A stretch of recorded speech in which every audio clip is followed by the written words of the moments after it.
Class levels range from beginner to freestyle, where you'll learn basic jumps, spins, and footwork. Classes are taught by York Ice Arena skating instructors from White Rose Figure Skating Club. No skates? No problem. Skate rental is included in your registration. Or get on the ice for our York Ice Arena hockey programs. York Ice Arena coaches will focus on teaching proper techniques needed for anyone interested in playing hockey. Rental equipment is available for beginning players, both boys and girls. So get on the ice. Learn to skate. Learn to play. Sign up now. Group skating lessons and beginners hockey programs are forming now. Plus, York City residents get a 50% discount. Register today. Go to yorkskate.com and click on program info. York Ice Arena, the coolest place in town. WellSpan has helped many professional, student, and recreational athletes stay at the top of their game. And they can do the same for you. With a full spectrum of care, including sports nutrition, concussion management, orthopedic surgery, and physical therapy, our winning team can help you prevent an injury or treat one. For immediate care, call 1-877-482-5420 or visit wellspan.org/sportsmedicine. Revolution! The Straw at Santander Stadium. That's right, Darryl Strawberry will inspire the York Revolution crowd Saturday, June 27th for Faith and Family Night, presented by Christian School of York and Alan Mark Rattel, Allstate Insurance Agency. Come hear Strawberry speak on his personal story of redemption before the game. Then you can meet him and get an autograph. Visit YorkRevolution.com for all the details and tickets to June 27th. Post-game fireworks as well, presented by Sight and Sound Theaters. Faith and Family Night is June 27th. Revolution! Laser show. That's right, it's almost laser show time at Santander Stadium. After the game on July 2nd, stick to your seat for a jaw-dropping laser display presented by Wilkie Ingenuity. We're also celebrating the 30th anniversary of Back to the Future on July 2nd, so come on out and see a real DeLorean. The first 1,000 fans will also receive a free camo koozie for the holiday weekend, courtesy of Centric Business Systems. See you at the Revolution game on July 2nd. Hi, this is Dan Patrick. Join me weekday mornings at 9 on Sports Radio 1350 WOYK.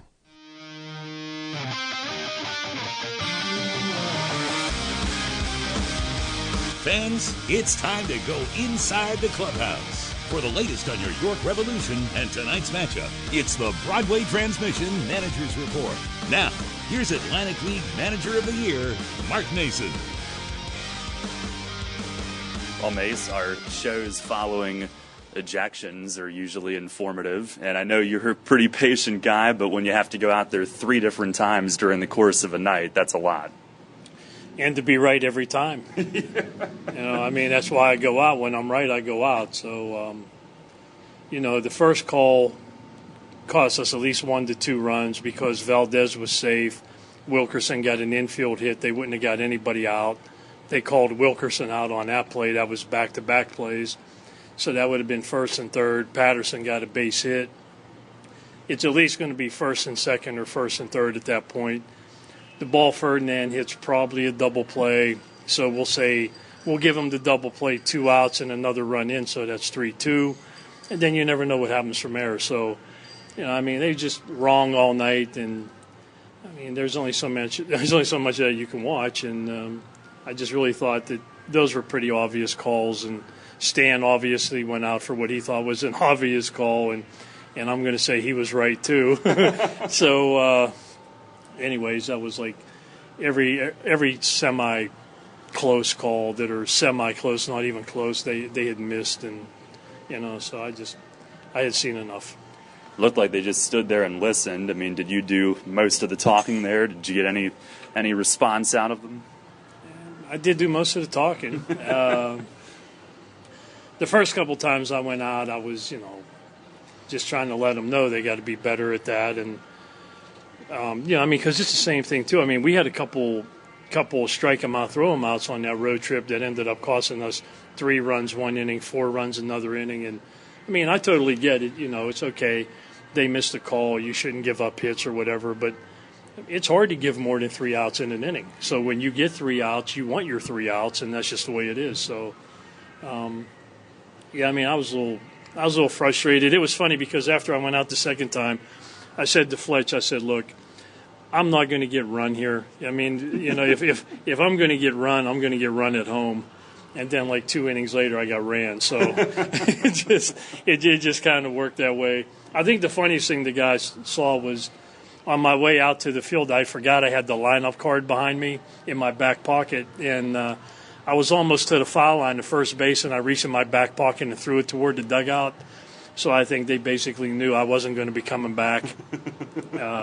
And I'm guessing the umpires probably saw that too, but I'm not sure if they did. But I know my players saw it. So, but anyways, I mean, it was what it was. And, it wasn't frustration. It wasn't anything like that. It was just you want the calls to be right. And I think that's why managers go out there and argue. When they see something that they think is blatantly the other way, they want to go out and voice their opinion. Now, when they scored their 3 runs last night, granted, these would have been tough plays. They were tricky plays, but a chance maybe to get a double play twice and weren't able to get an out. They were tough plays. It was hit sharply. But what was your view on those from the dugout? Well, yeah, I mean, the ball to Patterson was backhand side. It was hit. I mean, they were hit pretty hard. Eric was able to get a glove on it. I mean, even if he knocks that ball down, are we going to get the guy at second base? I don't know. I mean, it's hard to say. The ball hit to Dre, and once again, 2 guys that are playing out of position pretty much for how they've played this year. The ball to Dre was a short hop right at him. The runner coming towards him, he's basically right in the line between first and second base. And I think he was maybe thinking about, do I tag him? Do I throw to first? Do I throw to second? And sometimes when the game gets fast and in those situations when your mind is working overtime, you usually don't get anybody out. So I just think that's the guys are trying so hard to make the play, and, we just didn't make either one. But, I do think in that inning we had to strike them out, throw them out that we didn't get. We had 2 of those in Lancaster, I thought.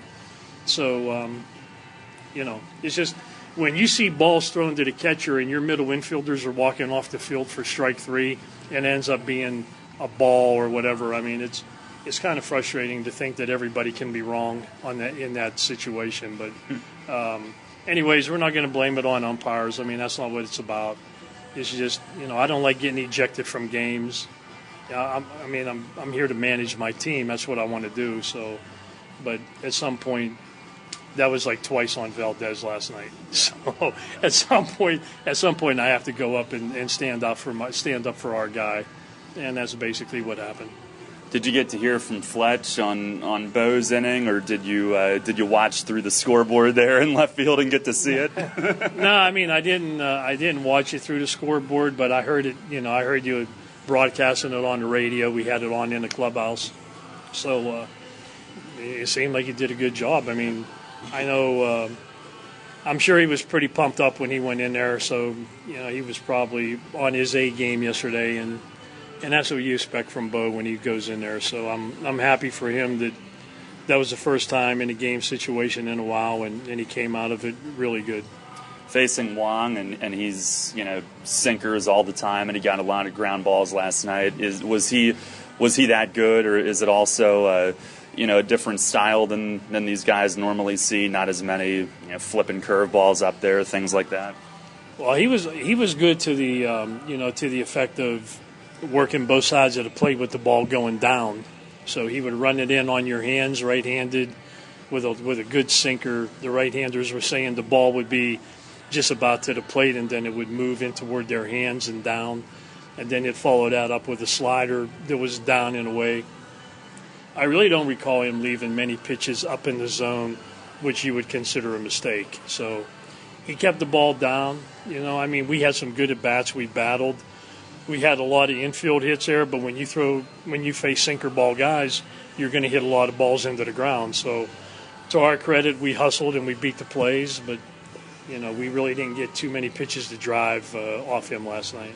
Well, tonight now you're going to get back home and for the first time all season see Bridgeport here in the final week of June. Crazy schedule it is, but it's if there. I know you don't want to make excuses or anything, but if there's a team that's had a toughest strength of schedule, it might be your team with having made 2 trips to Sugar Land already, things like that, and Bridgeport's had their struggles, but I know you're not going to take them lightly, but it's crazy to think that it's the first time you've seen them all year.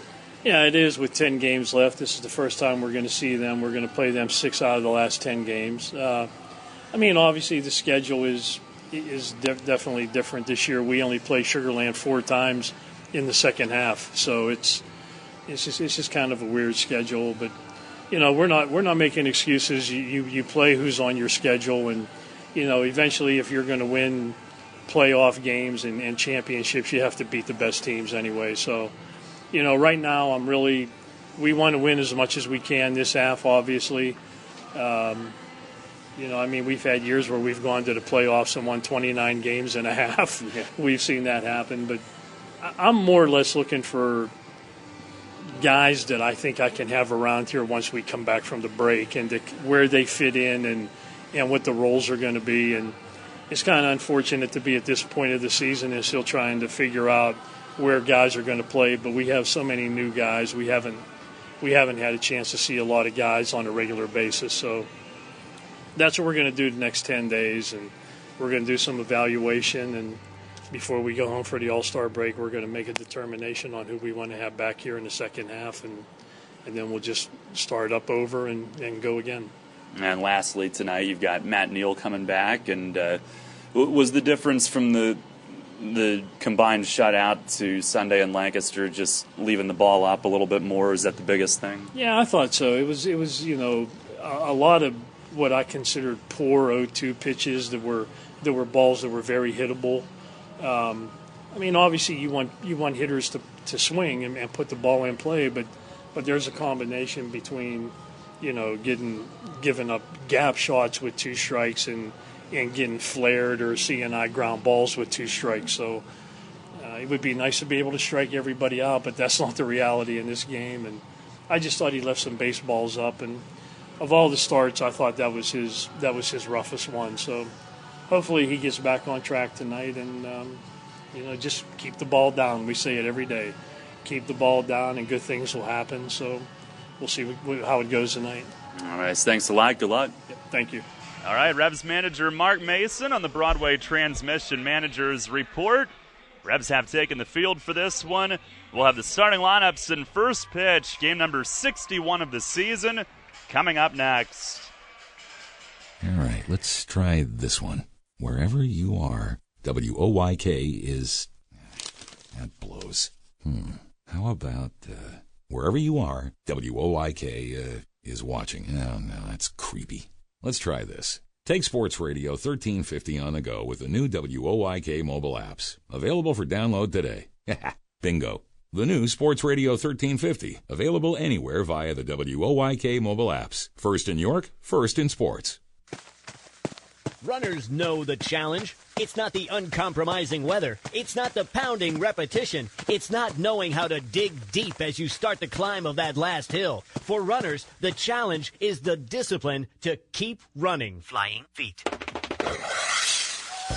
Casual runners, amateur runners, hardcore runners, no matter what level runner you are, Flying Feet Sports Shoes is with you every step of the way. Over the years, Flying Feet has become the leader in athletic footwear and properly fitting the feet of runners throughout Central PA. For those searching for that discipline, Flying Feet provides the latest shoe innovations, the accessory equipment, and the inspiration to keep on running. Greg Baum and his staff have the knowledge and the true understanding of what running is all about. As one local runner put it, Flying Feet's family, and all runners are welcome. Flying Feet. Flying Feet Sports Shoes, 1511 Mount Rose Avenue, York, just off exit 18 of I-83 next to Battery Warehouse. Looking for a break from the same old company outing this year? Well, look no further than the York Revolution in Santander Stadium. An event with the York Revolution is 0% more expensive than your typical room rental at a traditional venue, but it's 100% more fun. Whether it's an employee appreciation picnic or a company meeting, the staff at the York Revolution will create an experience like no other, with the same cost as a boring meeting. To find out more, give Kaylee Swanson a call at 801-4498. That's 801-4498. Your teams all the time. York's only place for local sports. Sports Radio 1350 WOYK.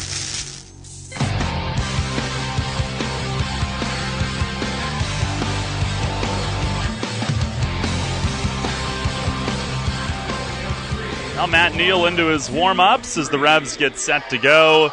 Here tonight, your starting lineup for the Bluefish, brought to you by Flying Feet. James Simmons in center field will lead things off. Josh Prince is the shortstop, hitting second.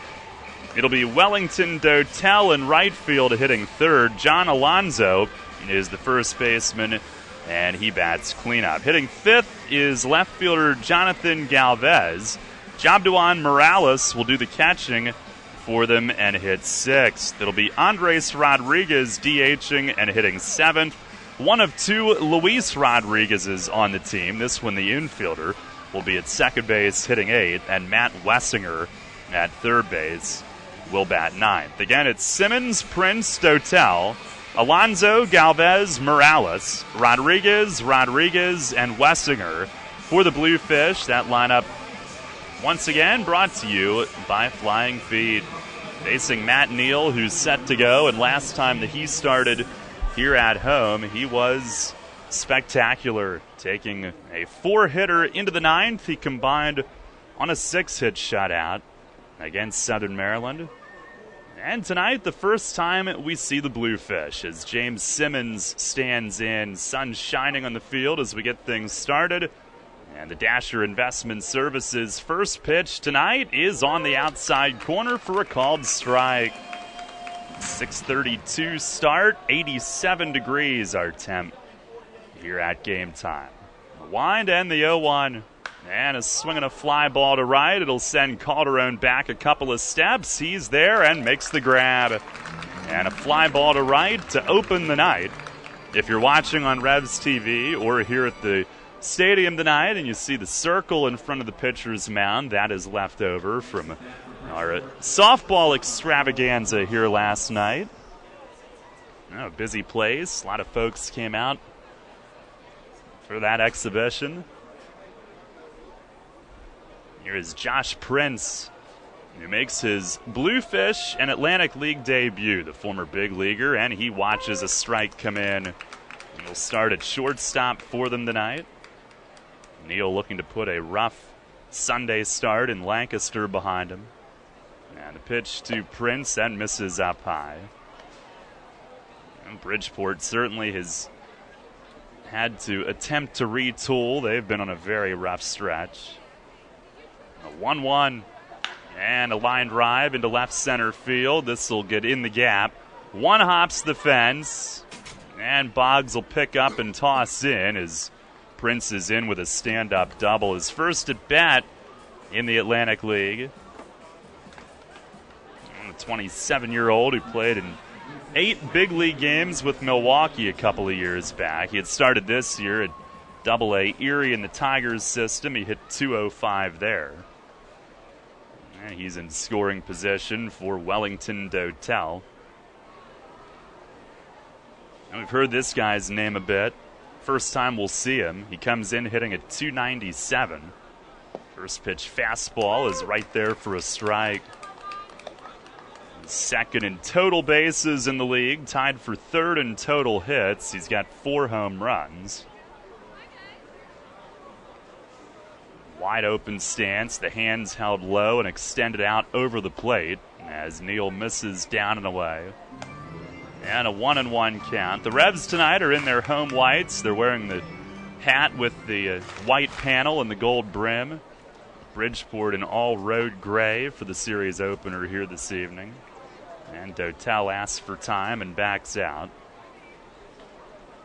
Bridgeport 21-38 coming in. The Revs are 21-39. There's the stretch from Neal. 1-1 and a ground ball back to him. He snags it. He'll run at Prince. He's got him caught in the rundown. And Neal fakes, now dumps it off. And Prince ran into Neal, who's trying to claim that it should be fielder interference. But he's tagged out. Meanwhile, by Andres Perez, it goes 1-4 on the out. And here comes Ricky Van Asselberg, first-year Bluefish manager, for an early argument, claiming that Neal impeded with his base runner's path there in the rundown play. Our umpiring crew tonight, Carlos Dano is behind the plate, Bill Reuter at first, and Doug McFarling at third base. Van Asselberg gets the explanation that he demanded, and we're good. The out stands. That was fielder's choice. Neal, a slick grab on the sharp one-hopper. And then they get Prince in the rundown for out number 2. Dotel on at first. He can run. John Alonzo, the hitter, and Dotel's going to run. Pitches low. Throw to second. He is out. Paniagua nails him. And it was perfectly placed as Dotel slid right into Perez's tag at the exact instant he caught it. Perfectly done. It's a 1-2-3 first as a result. The one-out double is wiped away, and at the end of a half inning, it's the Bluefish nothing, and the Revs coming up. Hi, this is Tom Dasher, President of Tom Dasher Investment Services. I specialize in retirement planning and strategies to meet individual personal goals. Whether you are looking for wealth accumulation or to maximize your retirement income. Oh, heck, this is sounding just like another commercial. Hey, listen, it's this simple. We use risk-free investment vehicles, whether you are looking to still build wealth accumulation or you want retirement income or a combination of both. It is all about getting your money parked in the place that will benefit you the most. If you want to do that, call me. My office number is 246-3879 or my mobile is 487-2096 or contact me at my new website at tomdasher.com. An invasive pest that's already killed millions of ash trees is bearing down on our communities. The emerald ash borer, or EAB, means certain death for every ash tree it infects. The good news is that you can protect your property's ash trees with help from Heritage Lawn and Landscape Care. Our EAB prevention methods are effective, environmentally safe, and less costly than removing your dead tree, which is the only alternative to prevention. Learn more at heritagelawnandlandscape.com. I'm Melissa. I teach 10th grade English. And I'm Melissa when she was in 10th grade at Connections Academy. That was the year my teachers changed the way I looked at literature. Our class discussions opened my eyes. At Connections Academy, the great courses and personal attention really made a difference. I'm more confident. My Connections Academy teachers inspired me so much, I became one myself. I better read faster. Connections Academy, the tuition-free online public school for grades K through 12. Visit connectionsacademy.com. All about local sports. Sports Radio 1350 WOIK.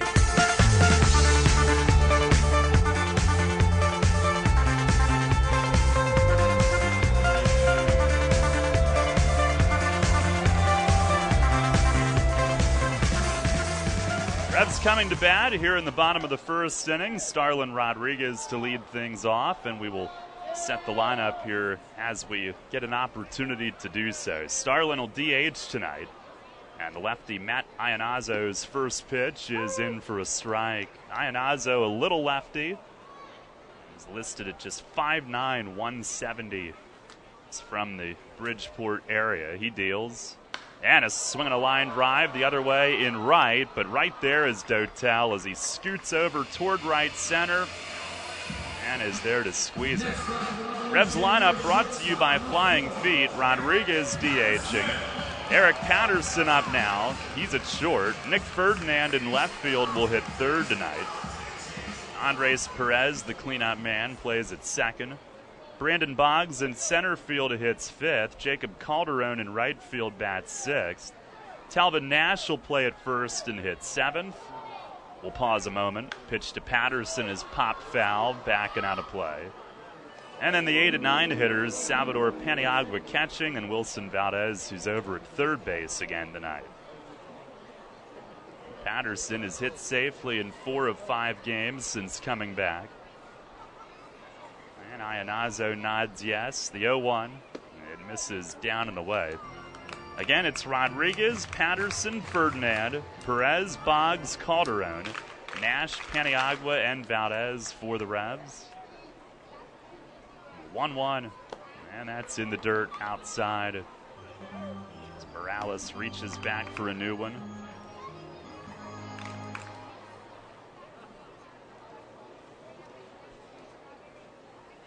A wind, the 2-1, and that's way up high. And Patterson works it into his favor. He's had one base hit in 4 of the 5 games since returning, 4 for 17 overall. in those 5. The pitch, and he swings and loops one at second. And Luis Rodriguez backing up. He will call and catch it in shallow right.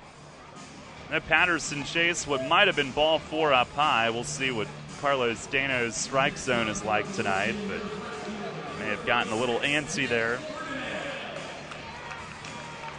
And Iannazzo's got 2 outs. Nick Ferdinand coming up. Ferdinand hitting .346, 6 home runs, 11 driven in. And comes in tonight with the league's longest active hitting streak, a 12-gamer, as he looks at a strike outside corner. It is 1 shy of matching the Revs' longest this year.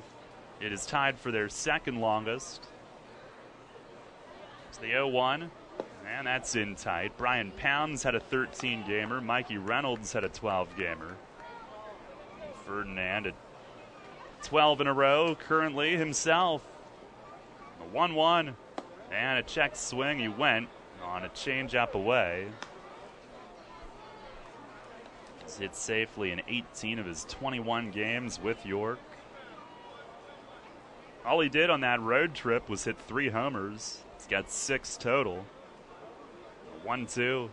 And he swings and drives one the other way in right center. And Dotel, makes a great running grab.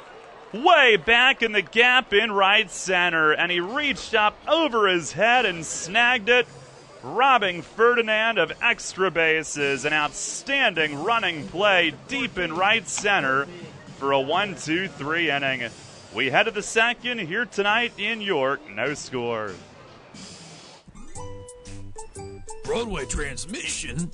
I don't know how they do it. We've been in business for 60 years at the same location. I don't know how they do it. It's our long-term nationwide warranties. Oh, and don't forget our online appointment scheduling. I still don't know how they do it. They toted my van at no cost with my repair. It's our ATRA certified technicians. Don't forget the good-looking genius in the office.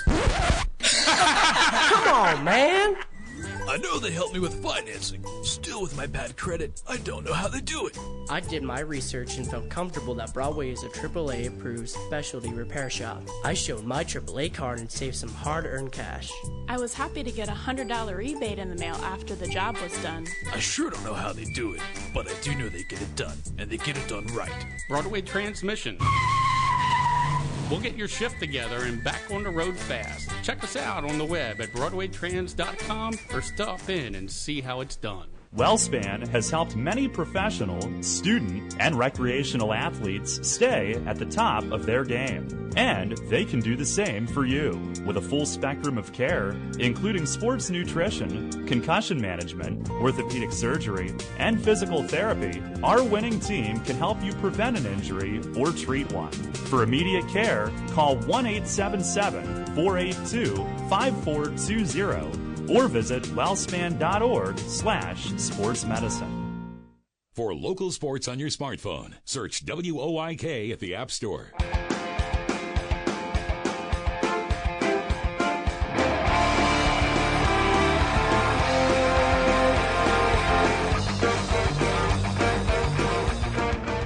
Top of the 2nd, no score. John Alonzo, the cleanup man, leading off for Bridgeport and takes a strike. He was at bat when Wellington Dotel was nailed to end the 1st inning on a caught stealing. Pitch to Alonzo right on the outside corner, and Neal quickly ahead. 0-2. He had only faced or seen one pitch. Dotel ran on the first one. Next one here is bounce foul off the plate. 2-strike slider. And down to the third base coaching box. It's hitting coach John Harris, who is coaching at third. Another 0-2. And it's slapped the other way in right field, a base hit. Calderon, a great backhand play to cut it off short of the corner. And holds Alonzo to a single, speeding toward the corner and right, and reaching across to backhand it. He kept his footing, slammed the brakes, and got the ball back in. But Alonzo, who was down in the count 0-2, had a pitch away and slapped it sharply for the leadoff single. Here's the K-man, Jonathan Galvez, and he swings and dribbles a foul straight back. Neal was hurt on 0-2 counts on Sunday in Lancaster. And a leadoff base runner resulting from one here. The 0-1, and a swing and a pop-up. Perez at second. He will call off Nash, and Dre gloves it, backing up against the edge of the outfield grass, one away.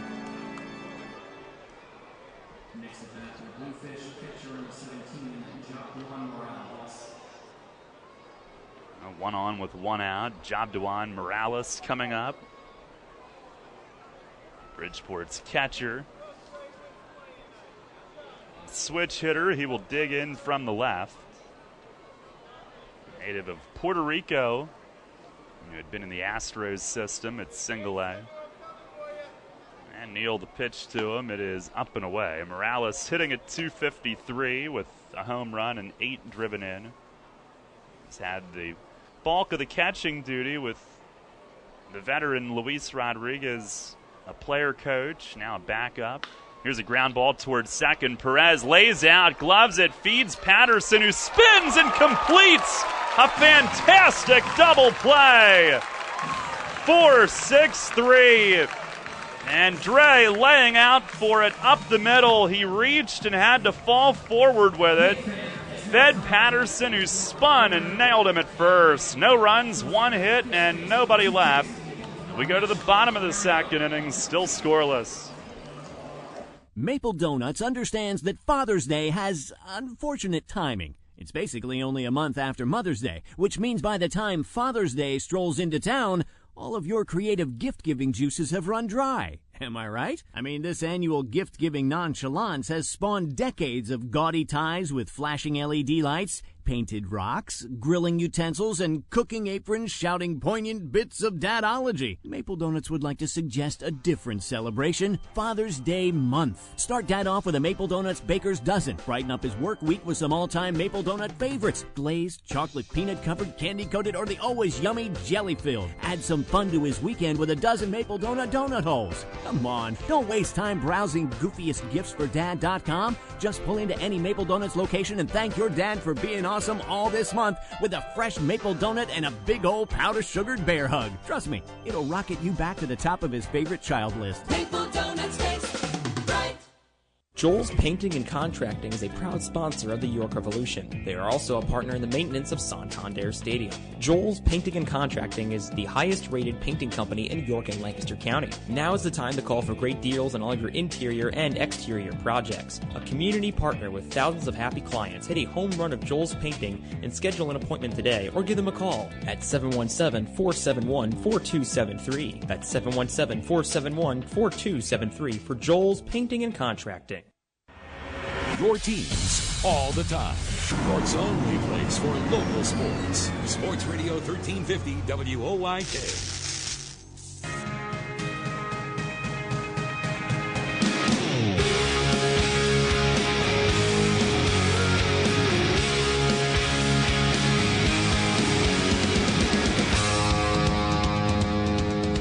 Bottom of the second inning, no score. A terrific double play started by the guy leading off, Andres Perez, who watches a strike come in, bottom of the zone. Dre hitting at .256, a 6-game hitting streak snapped last night. Zionazzo delivers, and it tails just off away. Some late movement on that one. Perez with 3 home runs, 27 driven in. He will bat cleanup again tonight. 1-1, and a fastball in for a strike. Brian Pound's sideline. They move Ferdinand up to third. Perez slots into the cleanup spot again, which is where he began the season. Pounds is in the dugout, hoping to get him back before too long as Perez swings and fouls one back. Got jammed in on the hands.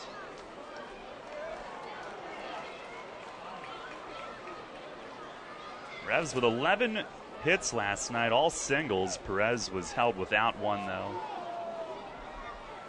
A 1-2, and that's down in the dirt.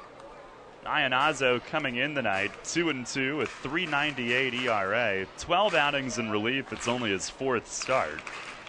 But good numbers, 31 2/3 innings, just 27 hits. Opponents hitting .235, only 1 home run. 20 Ks, only 9 walks. Next one is outside. It's a full count.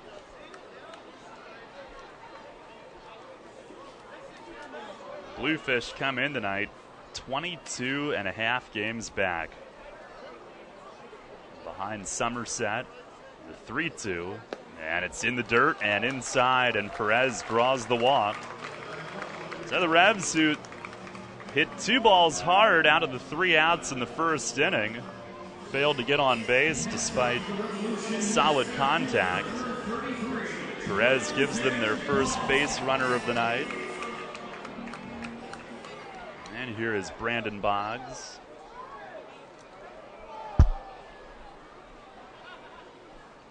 Switch hitter bats right, hitting at .254, 4 homers. Pitch from Iannazzo, he shows a bunt, pulls it back, and it's in for a called strike.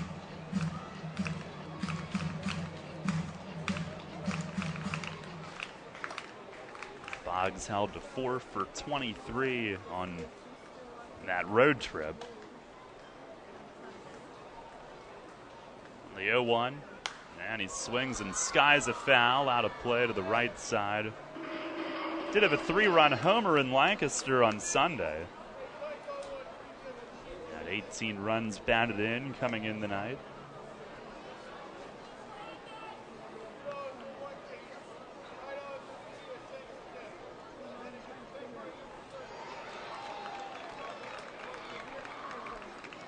Move to first, and Perez back standing. The leadoff man is on here in a scoreless game. Iannazzo, who lives in Norwalk, Connecticut. And the lefty comes home and misses up high. Born in Norwalk, 25-year-old. He went to Norwalk High School. That is the town where the Revs stayed in their first season when they would make trips to Bridgeport. Iannazzo went to Pitt, University of Pittsburgh. Now deals, and a swing and a miss. Came in with a fastball and got Boggs, 1 away. He signed with the Cubs, non-drafted, in 2012, 2 seasons in their system.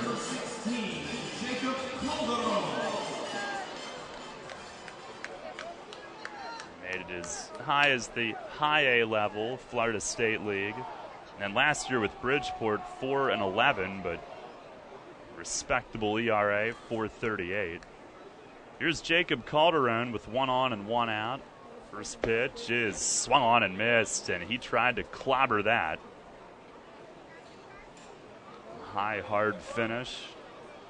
Batting .355. He had a 3-for-4 night last night. So did Talbot Nash, who's on deck, and they're hitting back-to-back for the 2nd straight game. Move to first. Perez sidesteps back on. Calderon a home run. He hit his first one in Lancaster on Monday. He's driven in 5. The 0-1. And it's right down the middle, a called strike.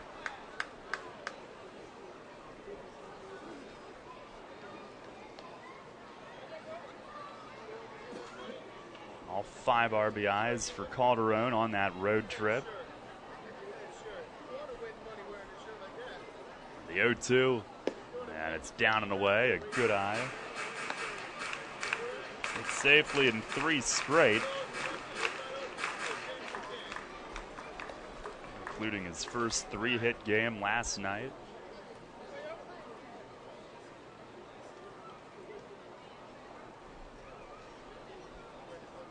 Now the 1-2, and that's down and away.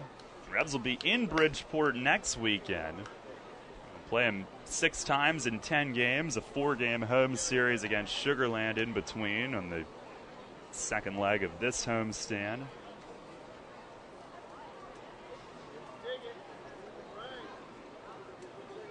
Set up in the 2-2. Perez running. It's down low. A one-hop throw to second, and he's tagged out. He tried to send him and tagged out by Prince, the shortstop. Morales throws him out, attempting to steal. Revs weren't able to move him after the leadoff walk, so they tried to send him, and it does not pay off. A full count on the hitter. Perez, 3rd stolen base attempt of the year, 2nd time caught. And the next one, a check swing, and on the appeal to 3rd, he did on a fastball up and in. Calderon goes around on it, and the inning falls apart after the leadoff walk. Revs are down in order. Paul Braverman will join us as we head to the 3rd at the end of 2. No score. Providing quality services efficiently and in a timely manner to its clients is the mission of the law firm of Griffith, Strickler, Lerman, Salamis & Calkins. GSLSC is equipped to handle any real estate transactions, leases, residential and commercial real estate settlements, zoning issues, and all matters involving municipalities. They are also experienced in the formation and operation of family real estate ventures that are tax sensitive to the needs of the investors. Griffith, Strickler, Lerman, Salamis & Calkins is an approved title insurance agency and can provide you with title insurance and legal representation at one low cost when buying a home or investment property.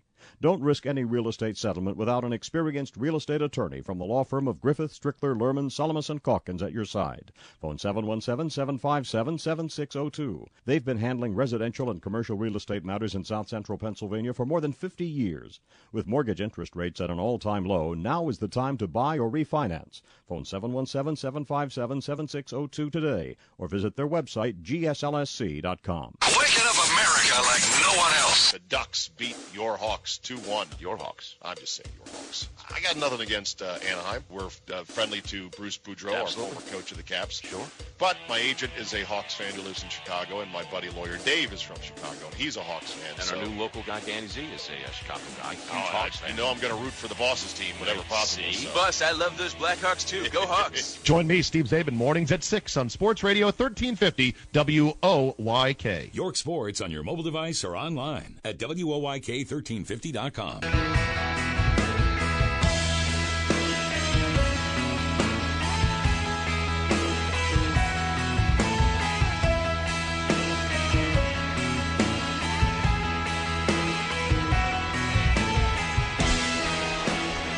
Go to the 3rd inning, no score.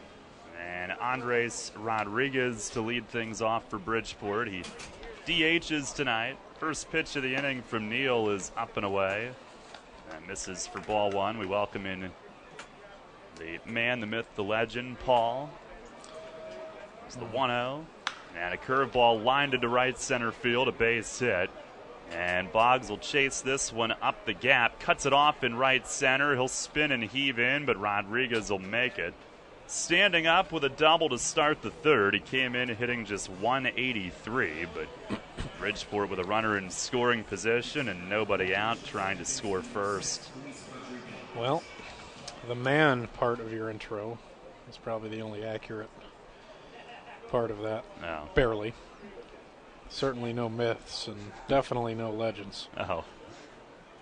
Here's Luis Rodriguez, one of them. This is the infielding one.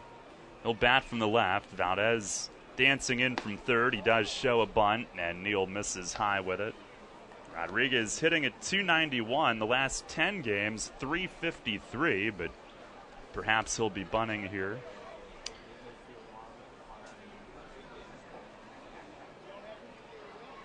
The switch hitter, the 1-0, and he swings and fouls it back against the net.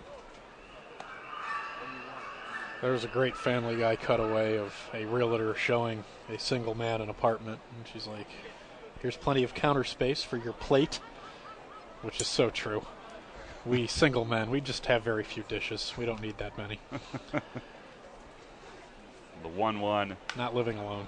This one grounded to first. Talvin Nash has it, gloves it on the second bounce, and takes it himself.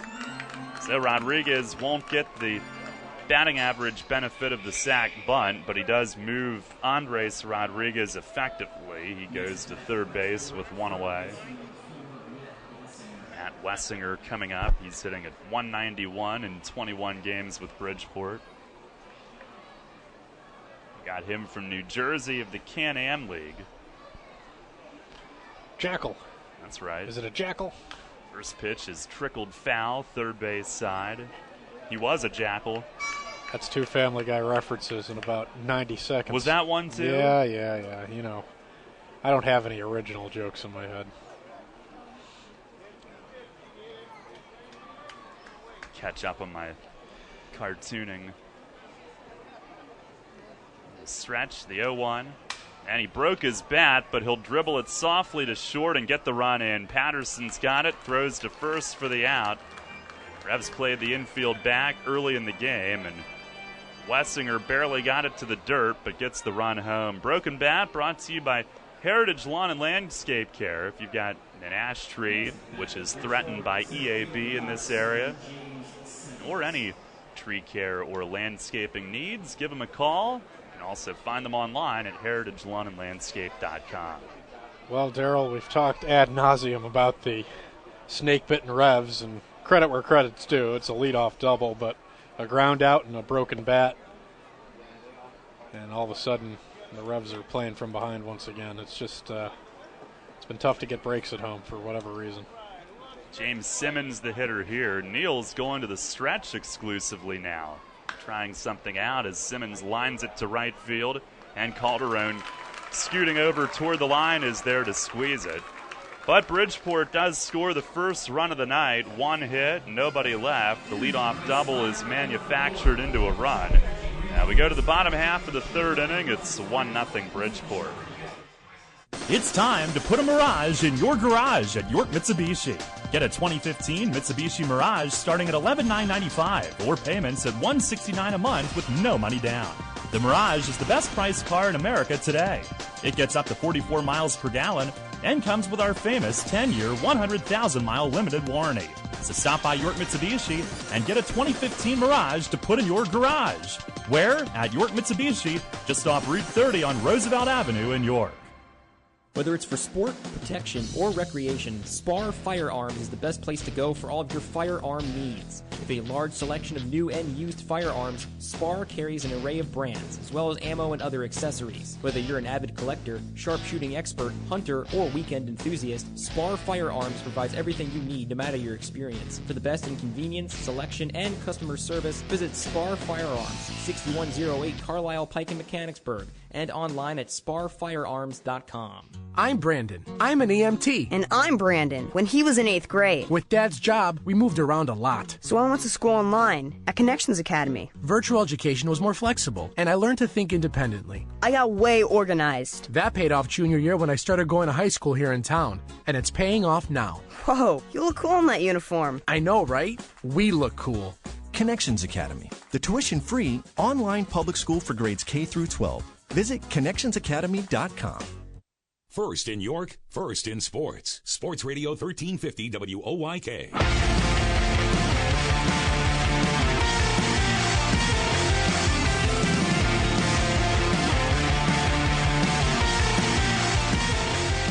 Revs down 1-0. We go to the bottom of the third. Paul, I'm glad that you acknowledge that the Revs have been snake-bitten and that I'm not the only one that sees it that way.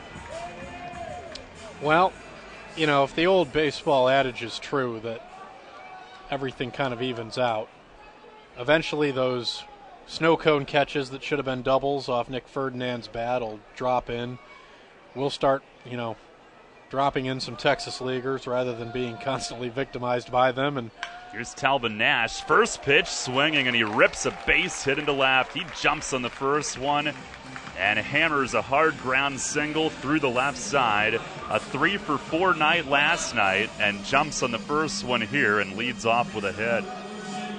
And my final point is, if it truly all evens out, we'll have a very healthy second half. Yeah. Something that we did not have in the first half. Oh, my, yeah. Yeah, it's got to be hands down the most injury-ridden they've been that I can remember. Here's Salvador Paniagua, and he squares to bunt, gets it down. Ionazo into the softball circle to field it, throws over to first for the out. Sacrifice is good, and a runner at second with one away. A little bit different action last night here, huh? Yeah.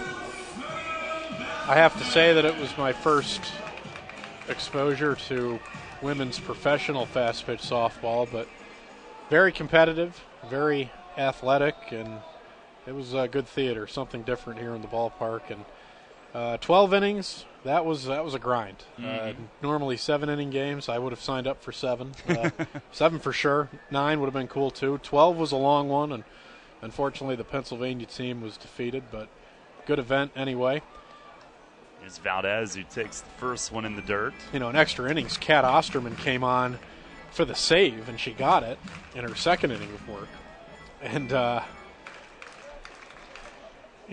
she's the best player in the game, best player in the world. That'd be like having... I'll think of the right name. Hang on. It's a swing and a miss. Foul tip squeeze, 1-1. Well, what sport? Baseball. I'm just trying to. I'm trying to stay out of the NL East because I know you're going to have a furrow. How about drought. Mike Trout? Well, a pitcher. Darryl. It'd be like Max Scherzer, coming in for a save. I mean, that's how much of a superstar she is. The former University of Texas legend. So. Foul through the picnic area on the right side, 1-2. She's getting the start in the game tonight in Lancaster in this 3-game series. They have 2 over there, and got the save last night. She's getting the start tonight. I mean, that'd be like if the best pitcher in Major League Baseball suddenly came in for an extra inning save. So that was cool. We didn't think she was going to pitch here because she was starting tonight's game. We got to see Kat Osterman after all, so pretty cool all around. 1-2, and that misses down low. Nash at second with 1 out. Revs trail 1-0 in the third. Valdez looking for a base hit to try to tie it. He's got a 5-game hitting streak going. 7 for 15. And he was wrongly called out twice at second base last night. Here's the 2-2. And he swings and pops it up foul. Out of play to the first base side. And the second time was the third time that Mace came out, and the third time was the charm. He said not only did he come out 3 times, he was right all 3 times. Now the stretch, and Ionazo deals, missed inside, a full count. Valdez having a good at-bat. Works at full. Starlin Rodriguez on deck at the top of the order. Valdez up to 255 with this recent 5-game streak. Now the stretch from the lefty. 3-2. And he swings and drills one to center. Simmons ranging back, and he'll squeeze it. Nash will tag from second. He's going to try it. Had to go back first, and he will make it to third. Hustles down and slides in. Valdez, though, chalk up another one, Paul. Another rocket hit tonight that goes for an out so far. That's impressive stuff by Nash, though. I mean, everybody does the fake, I'm going to tag and run. And that's just what I assumed that was. I mean, he's a big guy, but he's light on his feet. Or, he certainly was right there, especially for a big dude. I mean, he made up his mind he was going to go, and that's, an impressive display of base running by him. Here's Rodriguez. First pitch is outside. He hit it hard, but also lined out to the outfield his first time. Yeah. And there's a guy that might not score from second on any base hit, so he puts himself in position to score with 2 outs, and that's a heads-up play. And he was thinking ahead to the next at-bat here with Starlin at the top of the order. One in near his ankles as he runs across home plate. Good to see him back in after the collision the other night with the umpire who... You talk about a snake bit in half. I mean, players running into umpires. If that doesn't settle it, and maybe hopefully bring us to the end of the line of all of the little nagging things that have gone wrong in the SAF. So. Change up low makes it 3-0. Ionazo back to the plate, and a called strike away as Rodriguez started toward first. Patterson waits on deck. It's 3-1 now. And Iannazo into the glove to grip it. He deals, and Rodriguez bounces a foul over by Bridgeport's dugout. That was my first thought the other night when I saw him laying down next to the umpire, both in the grass. That settles it. That's the way the half has gone. Right back in there 2 nights later. And Iannazo with 3-2. And a swing on a ground ball, base hit to left. Nash in to score. And Starlin Rodriguez ties it up. A 2-out RBI single through the left side of the infield. It's a 1-1 game. And there you go, Paul. Yeah. Nash's advancement. I mean, he made a heads-up base running play. I don't think when Simmons caught that ball, looking at Nash, who is a big bopper, he probably assumed he just wasn't going to just tag and run, and Nash made him pay the price for assuming. He got to third, and it's a great play because Nash would not have scored from second on that, but it's no problem from third. So Telvin Nash really responsible for that run, mostly by himself. Here's Eric Patterson, who looks at a curve for a strike. Rodriguez now has hit safely in 10 of his last 11. Patterson a pop-up his first time. The stretch from the lefty. And a move to first. Rodriguez back with a head duck. 1-1, the Bluefish with 3 hits. The Revs with their second. Each team scoring a run here in the third inning. And good to see the Revs answer. A lot of times it's been the other way around. It's the 0-1 and a swing and a miss. Patterson had the bottom hand slip again. Happened to him the other night in Waldorf, and kind of an awkward finish to that swing as a result. Spits on the batting gloves, trying to get the right grip. No balls, 2 strikes. He digs back in. And Iannazo into his stretch. 5'9" lefty, delivers home and misses way high, 1-2. He got that one up there at 88. Seen a lot of 81, 82 from him tonight, just trying to hit spots. That one he cut loose a little bit.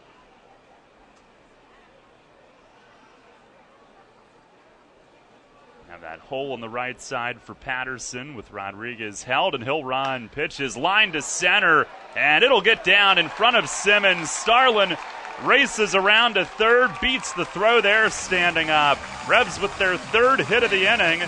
Patterson with a line drive to center, and it's 1st and 3rd for Nick Ferdinand. And Patterson's now hit safely in 5 of 6 games since coming back. More good base running with 2 out. Rodriguez never hesitated, had his sights on third. The minute Patterson made contact, the second Patterson made contact, and 2-out rallies are always the most satisfying. Here's Nittyford, 20. Nick Ferdinand, who lined out to right on a great play by Dotel, who ran it down in the gap in the first. First pitch this time is in for a strike, inner half. Revs trying to take the lead. Back-to-back 2-out hits.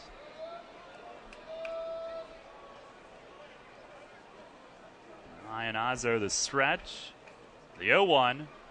And that's in tight as Ferdinand took it in close to the front arm. It's a tight little slider, though, by Iannazo. That thing had some pretty nasty late movement. It moved too much. I mean, it would have been a good pitch. Moving less, it would have gotten the inside corner. It ran right in on the knees. Set up in again, the 1-1, and he hit his spot. Yeah. Ferdinand takes it for a strike. They're working him in. He's not afraid to pitch at righties at all. I mean, he has a good confidence for these supposedly less advantageous matchups. He's really challenging Ferdinand in the strike zone here. He's got to protect here with 2 strikes, hopefully make him pay for it. Pitch to him is in the dirt, and Morales blocks that. Runners stay put.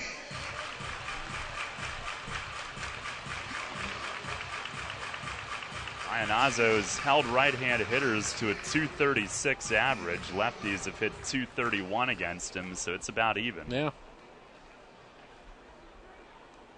First and third with 2 outs. Revs have tied it at 1. On the stretch. And the 2-2. Swinging a foul tip. Got a piece of Morales on the way back to the screen. He didn't leave anything to the imagination on that swing, did he? No. He won't get cheated. You know, he kind of admitted on our talk show, on our radio show this afternoon, that home runs are accidents, which is a good reason to, you know, quote-unquote swing hard, and just in case you hit it. And, you know, he almost got a hold of that one there on the same idea.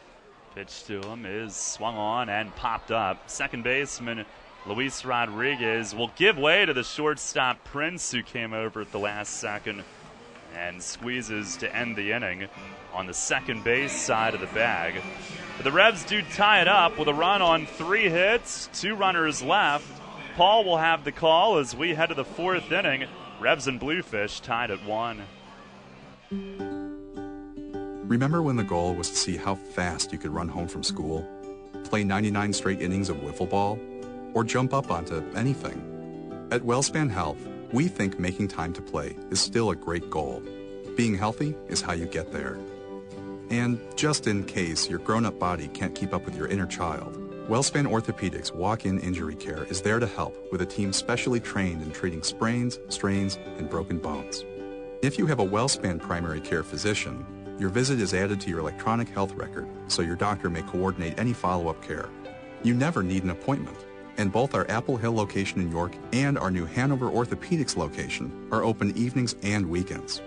You can get all the details about orthopedic walk-in injury care at wellspan.org/injury.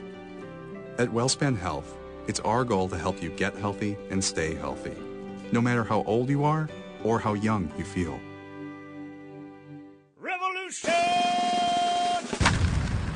The Straw at Santander Stadium. That's right, Darryl Strawberry will inspire the York Revolution crowd Saturday, June 27th for Faith and Family Night, presented by Christian School of York and Alan Mark Rattel, Allstate Insurance Agency. Come hear Strawberry speak on his personal story of redemption before the game. Then you can meet him and get an autograph. Visit YorkRevolution.com for all the details and tickets to June 27th. Post-game fireworks as well, presented by Sight and Sound Theaters. Faith and Family Night is June 27th. Your county, your teams. Sports Radio 1350 WOYK. First in York, first in sports. And the top of the 4th inning begins with a called strike to shortstop Josh Prince.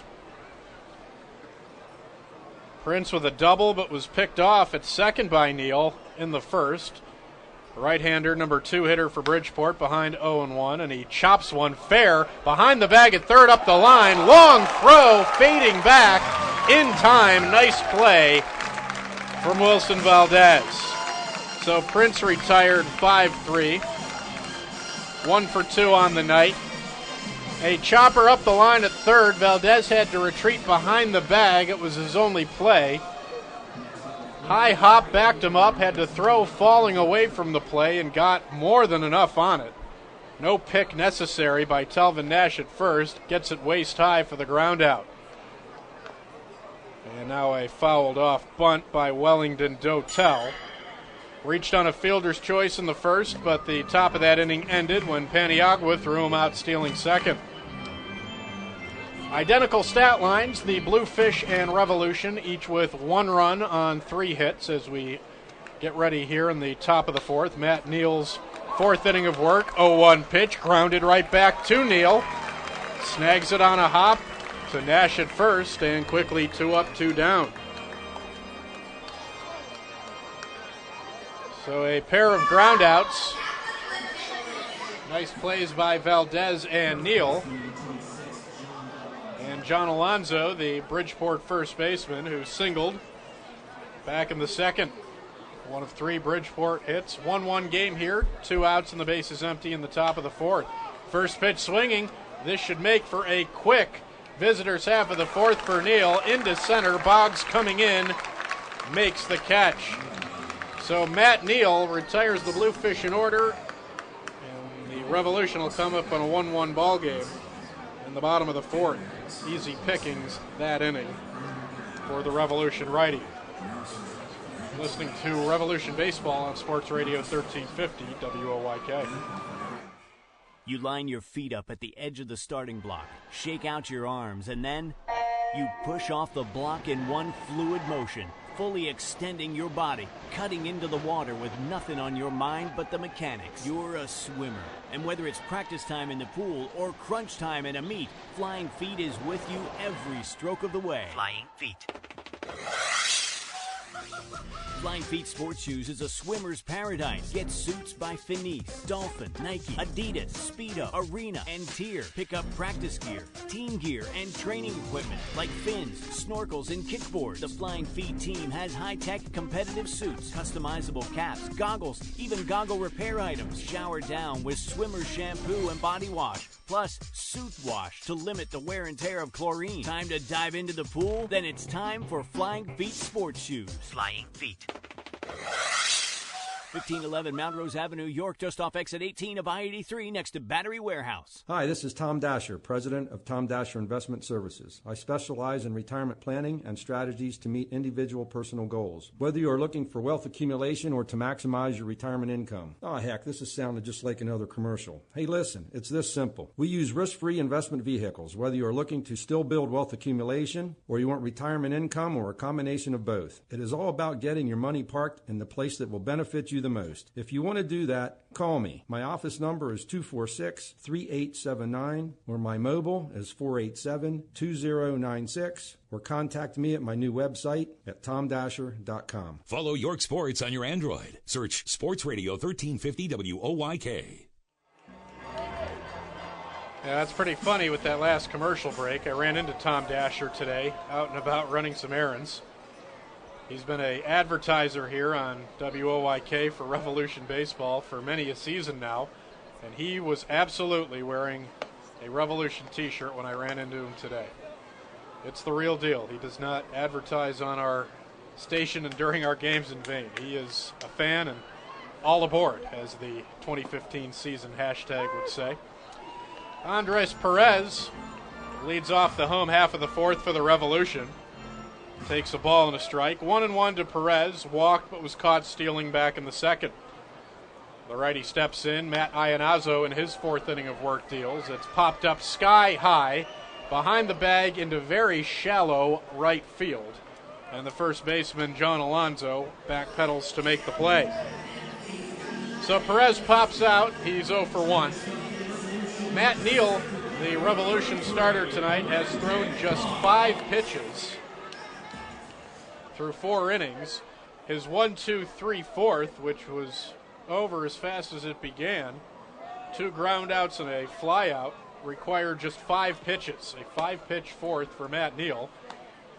And in a 1-1 ball game, bases empty, 1 out here in the home half with Brandon Boggs stepping to the plate. Takes ball 1 high from Matt Iannazzo. Boggs 0 for 1, struck out swinging in the second. Iannazzo's 2 strikeouts tonight came back-to-back in the second of Boggs and Calderon, who waits on deck. Boggs out ahead 2-0 now. The lefty winds and fires, swinging a long drive. This one heading toward the gap in right center. Outfielder has a beat on it, though. It's James Simmons in center, calling off Dotel in right, and Simmons is able to make the play. So another hard-hit ball off a Revolution bat goes for naught. And with 2 outs and empty bases, Jacob Calderon will step in. Without a minimum at-bat qualification, Calderon began the day hitting .355, 0 for 1, down to .344. So without a minimum at-bat qualifier, he is the Revolution's leading hitter at the moment at .344. He takes the first Iannazzo offering and fouls it off out of play third base side. It'll be an 0-1 to the lefty. Lefty-on-lefty matchup here, and Iannazzo missing low and outside. 1-1 the count to Jacob Calderon. The 5th-year pro in his first pro season, not in the New York Yankees organization, where he spent his first 4 years at Class A clubs Staten Island, Charleston, South Carolina, and Tampa. In the South Atlantic League, there's a club not only in Charleston, South Carolina, with the Yankees, but also Charleston, West Virginia, the West Virginia Power, affiliated with the Pirates. And the former name of that team was the Charleston Alley Cats before they were the West Virginia Power, so you had two Charlestons, the River Dogs and the Alley Cats, in one league. You had Charleston against Charleston before the Alley Cats were no more, and the West Virginia Power was the new moniker. Anywho, full count to Jacob Calderon. Ionazzo deals, and Calderon stays alive by popping it up foul behind the plate and out of play. We'll do it again at 3-2. The Revolution tied the game in the bottom of the third with a Starlin Rodriguez RBI single scoring Telvin Nash. The 3-2, Ionazzo deals, broken bat grounder up the line at first, no problem for Alonso. Behind the bag, scoops it up, steps on it himself, and it's a 1-2-3-4 for each pitcher. Moving right along tonight, 1-1 game as we go to the fifth on Sports Radio 1350 WOYK. An invasive pest that's already killed millions of ash trees is bearing down on our communities. The emerald ash borer, or EAB, means certain death for every ash tree it infects. The good news is that you can protect your property's ash trees with help from Heritage Lawn and Landscape Care. Our EAB prevention methods are effective, environmentally safe, and less costly than removing your dead tree, which is the only alternative to prevention. Learn more at heritagelawnandlandscape.com. Revolution! Laser show. That's right, it's almost laser show time at Santander Stadium. After the game on July 2nd, stick to your seat for a jaw-dropping laser display presented by Wilkie Ingenuity. We're also celebrating the 30th anniversary of Back to the Future on July 2nd, so come on out and see a real DeLorean. The first 1,000 fans will also receive a free camo koozie for the holiday weekend, courtesy of Centric Business Systems. See you at the Revolution game on July 2nd. Waking up with the Zabe. The Steve Zabin Show. When Mike Weir finally won the Masters as a lefty, it had broken like some 70-year stretch or something like that with no lefties winning. But since Mike Weir took the lid off lefties, 6 of the last 12 Masters tournaments have been won by southpaws. Behold, your stat of the day. Join me, Steve Zabin, mornings at 6 on Sports Radio 1350 WOYK. There's only one place for local high school sports. Sports Radio 1350. Paul Braverman back with you for the top of the fifth. One more inning until the return of Darrell Henry. First pitch swinging, Jonathan Galvez, the Bridgeport left fielder. A line single into center field. So Galvez puts the leadoff man on for the third time tonight in 5 innings for the Bluefish. But Matt Neal has kept the damage at the minimum. Only a Matt Wessinger RBI groundout after an Andres Rodriguez leadoff double 2 innings ago, accounting for the only Bridgeport run. It's 1-1 here in the top of the fifth.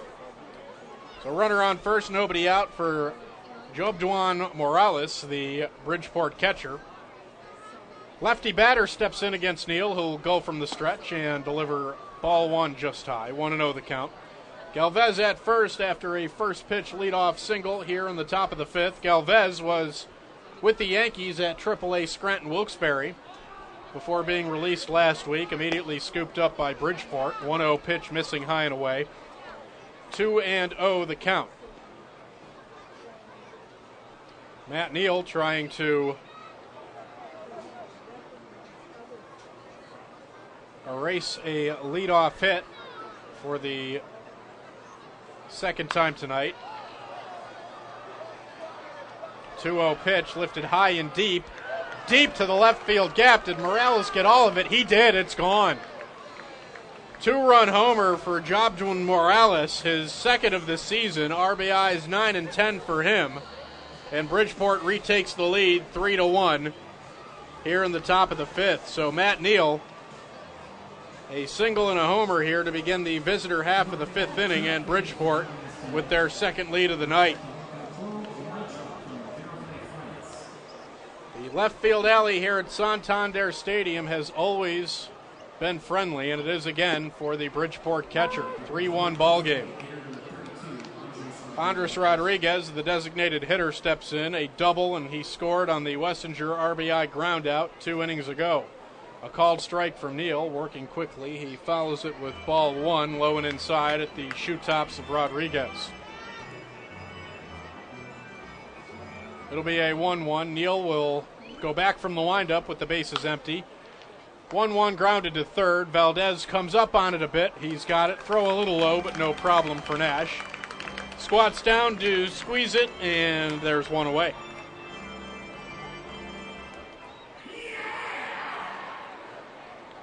Luis Rodriguez, the second baseman for the Bluefish.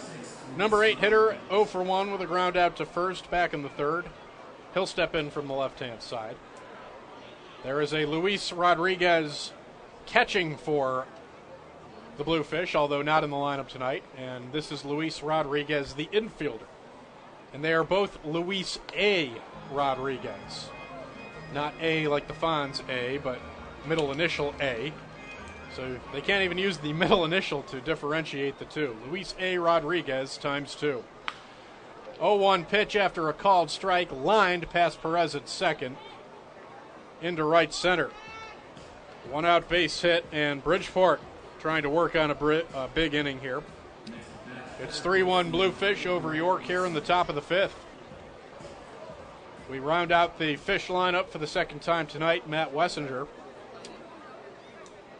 His ground out to short in the third brought home Andres Rodriguez after his leadoff double. Steps in from the right-hand side. Neal deals, and deals high. 1-0 the count to Wessinger. Wessinger came into the action this evening hitting just 191.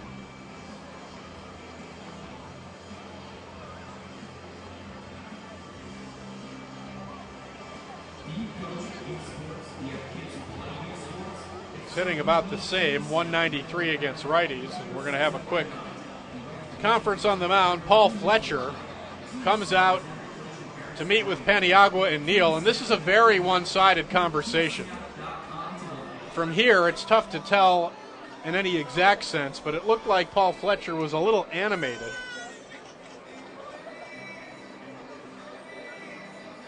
Going over what to do with Matt Neal here to Matt Wessinger, a 9-hole hitter hitting under 200. That might have been somewhat of a verbal kick in the pants, more so than a long discussion about pitch selection. 1-0 pitch, swing and a miss. Off speed, and he pulls the string. Wessinger way out in front, 1-1 the count, chasing it a little bit on the outer half of the plate as well. Or it could have been a quote-unquote pep talk about pitch selection. Immediately after their talk, Neal goes a little off speed and has success with it. 1-1 pitch fouled back behind the screen and out of play. 1-2 is the count. Runner at first, 1 out here in the top of the 5th. A 2-run homer by Morales broke a 1-1 tie for Bridgeport, and they lead it 3-1. 1-2 on the way after the foul ball, and it's low. That'll even up the count, 2-2 to Wessinger.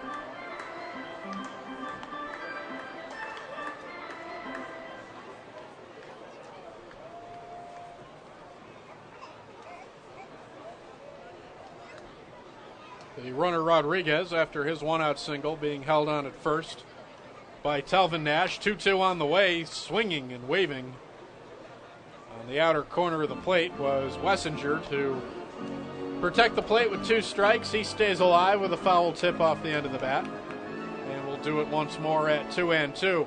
Bridgeport doubling up the Revs in the hit column now, 6-3. It's a 3-1 Bridgeport lead in the top of the 5th. 2-2 on the way, low and away. Count is full to Matt Wessinger.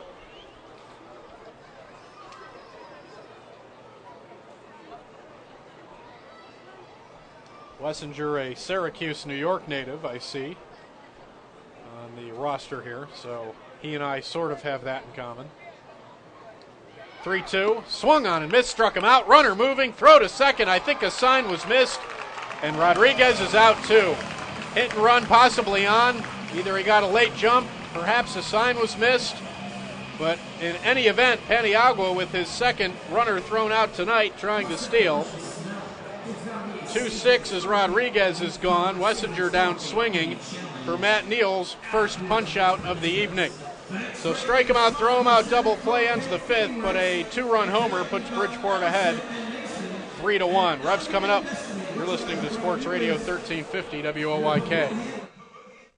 Maple Donuts understands that Father's Day has unfortunate timing. It's basically only a month after Mother's Day, which means by the time Father's Day strolls into town, all of your creative gift-giving juices have run dry. Am I right? I mean, this annual gift-giving nonchalance has spawned decades of gaudy ties with flashing LED lights, painted rocks, grilling utensils, and cooking aprons shouting poignant bits of dadology. Maple Donuts would like to suggest a different celebration, Father's Day month. Start Dad off with a Maple Donuts Baker's Dozen. Brighten up his work week with some all-time Maple Donut favorites. Glazed, chocolate peanut-covered, candy-coated, or the always yummy jelly-filled. Add some fun to his weekend with a dozen Maple donut holes. Come on, don't waste time browsing goofiestgiftsfordad.com. Just pull into any Maple Donuts location and thank your dad for being awesome all this month with a fresh maple donut and a big old powder-sugared bear hug. Trust me, it'll rocket you back to the top of his favorite child list. Maple Donuts taste right.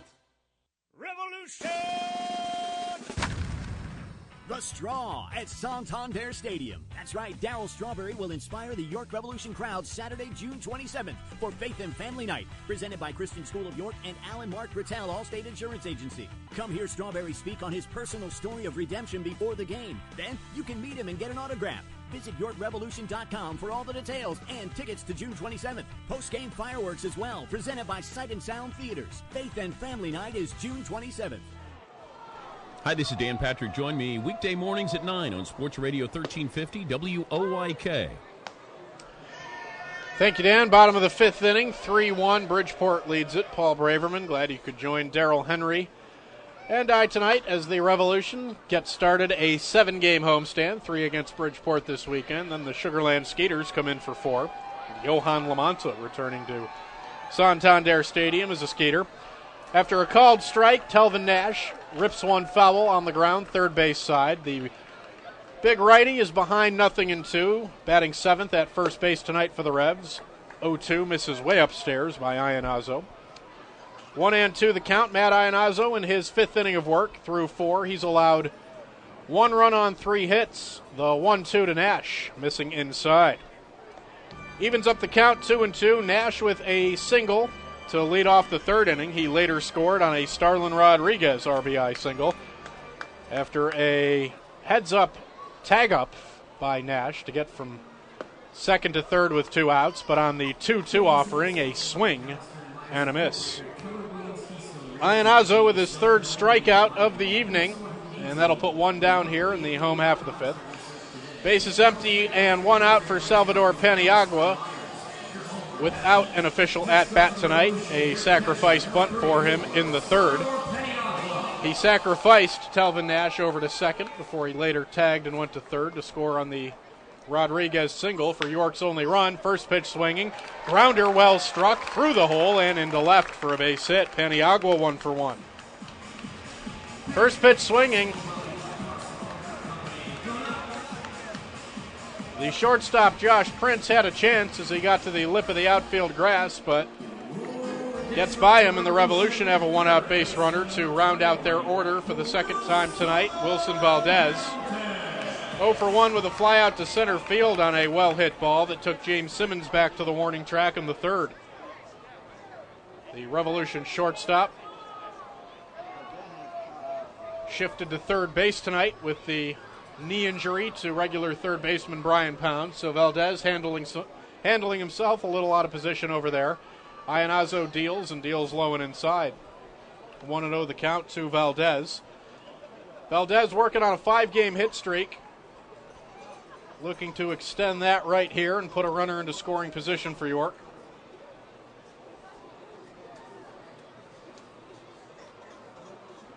And Iannazzo pumps in a strike on the outer half of the plate to the right-hander. 1-1 is the count. Wilson Valdez against Chen-Ming Wang yesterday in the series finale at Southern Maryland, a 3-2 loss. Was 2 for 3 against Wang. and had a good series in Southern Maryland. He was 5 for 8 with a pair of doubles and a run driven in against the Blue Crabs. And on the 7-game road trip, a really good road trip for Wilson Valdez, 4 in Lancaster, 3 in Southern Maryland. He was 7 for 19 on the trip. 1-1 fouled off, and it's a 1-2 count for Wilson Valdez. Tipping one off the catching equipment of Jobden Morales behind the plate. So now we're even for that 2-run homer. Morales hit to put Bridgeport up 3-1 in the top of the 5th. Same score here with the Revolution batting.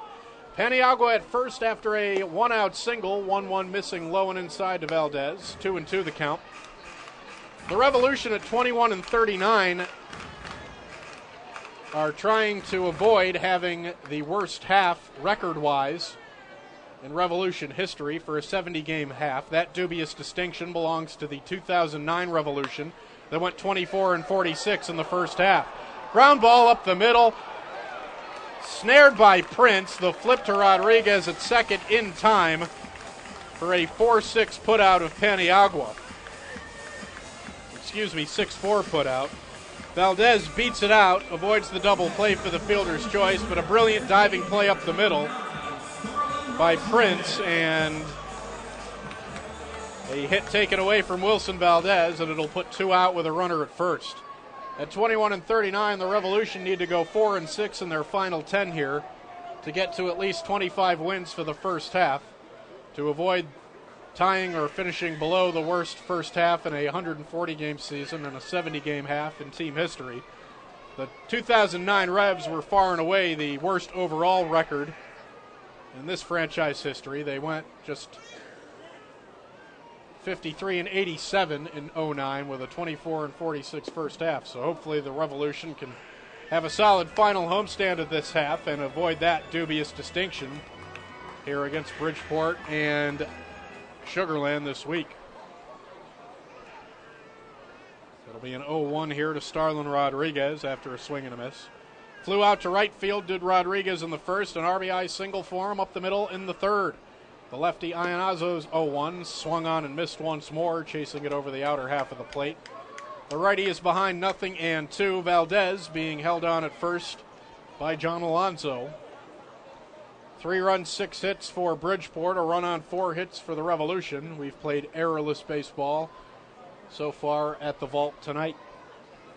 Here's the 0-2. From the stretch with the runner on, Iannazzo, a long look at first, and he'll throw over instead, scampering back without a tag. And plenty of time is Wilson Valdez.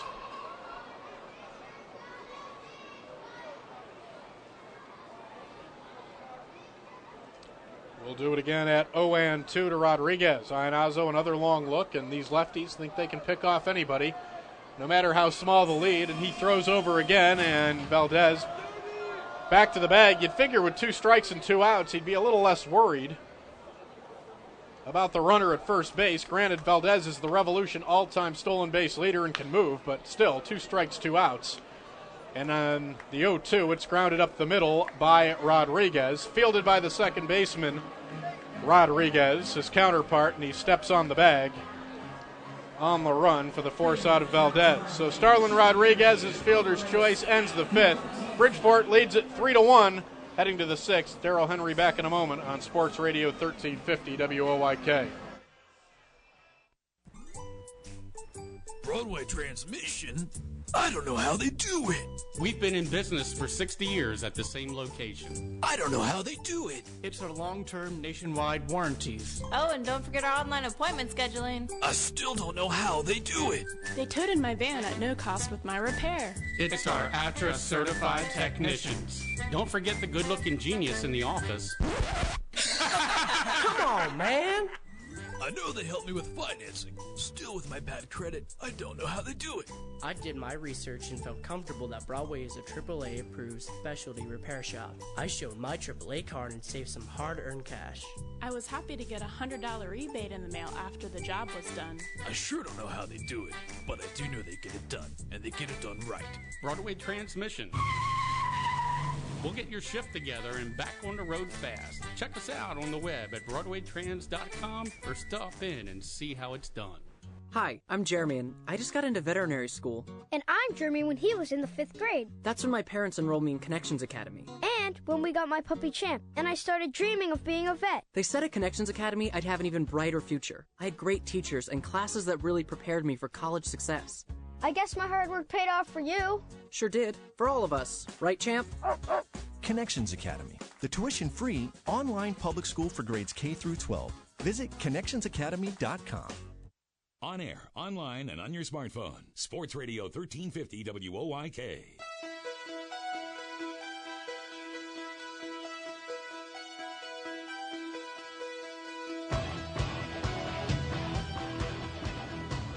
Top of the 6th inning is James Simmons swings and misses on the first pitch from Matt Neal. 3-1, Bridgeport in front. My thanks to Paul Braverman as Simmons takes a little bit high on a curveball. Top of the order, he has flied to right and lined to right tonight. A 1-1 pitch. That is in tight. Appeal to first, a little flinch, but he did not go on it. Jobduan Morales, the opposite field 2-run homer to left center, giving Bridgeport the lead in the 5th. The 2-1, and a slider tails down and away. It was the 8th home run allowed by Neal. It's been one thing that has bitten him this season. He deals, and a swing and a high pop-up. At third base, Valdez moving into foul territory, and he's got it. Puts it away for the first out. Great. One's from Matt, too. Okay, thank you. Great to see Mr. Penny here. Thank you. I love when you visit. We have ice cream in the booth. Wow, what a great visit. Here is Josh Prince.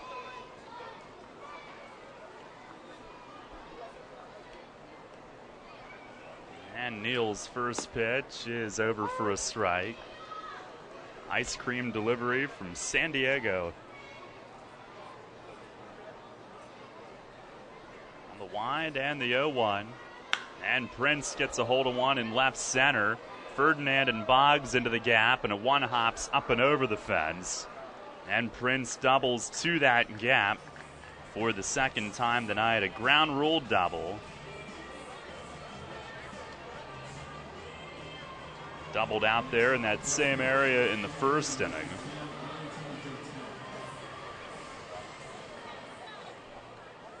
Wellington Dotel up next.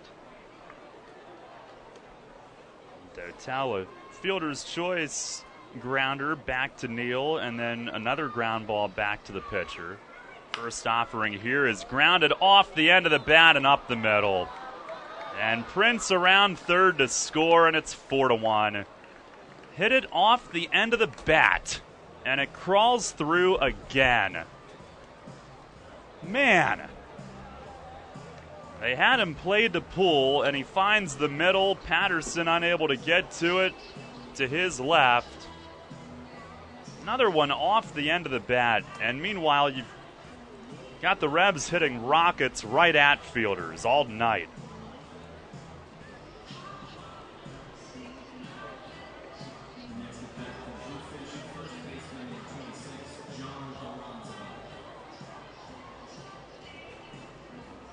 Got another weak ground ball from him, but it scores the run. Here's John Alonzo. Paniagua out for a visit. Revs will get some bullpen activity. And the pitch to Alonzo is over for a strike. He is 1 for 2 tonight. A single back in the second inning.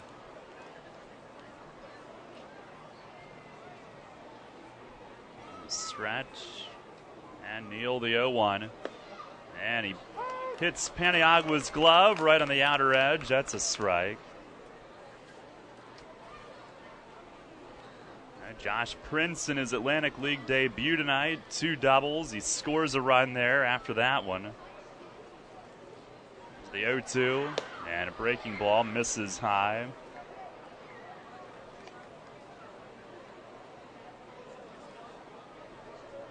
Neal has pitched a lot better tonight than Sunday in Lancaster, but now charged with 4 runs. 1-2, runner goes, fake going, and it's chopped to third. A big hop to Valdez, rifles to second, and they'll turn the double play. 5-4-3 around the horn. Perez the turn on it as the Revs complete their second of the night. 1 run on 2 hits, nobody left. We go to the bottom of the 6th inning. It's now 4-1 Bridgeport. And in a timely manner to its clients is the mission of the law firm of Griffith, Strickler, Lerman, Salamis, and Calkins. GSLSC is equipped to handle any real estate transactions, leases, residential and commercial real estate settlements, zoning issues, and all matters involving municipalities. They are also experienced in the formation and operation of family real estate ventures that are tax sensitive to the needs of the investors. Griffith, Strickler, Lerman, Salamis, and Calkins is an approved title insurance agency and can provide you with title insurance and legal representation at one low cost when buying a home or investment property. Don't risk any real estate settlement without an experienced real estate attorney from the law firm of Griffith, Strickler, Lerman, Salamis, and Calkins at your side. Phone 717-757-7602. They've been handling residential and commercial real estate matters in South Central Pennsylvania for more than 50 years. With mortgage interest rates at an all-time low, now is the time to buy or refinance. Phone 717-757-7602 today or visit their website, gslsc.com. Savory's Funnel Cakes have brought their delicious funnel cakes from the York Fair to Santander Stadium. Be sure to visit their stand on the third base concourse near the hop corner, as they offer both regular and pumpkin funnel cakes. Also, be sure to check out Savory's Funnel Cake Eating Challenge played between innings during York Evolution home games. They also offer event catering. Give Savory's a call at 717-271-3485. That's 717-271-3485. Savory's Funnel Cakes, York's delicious delicacy for all to enjoy. The radio home of the Revs. Sports Radio 1350 WOYK.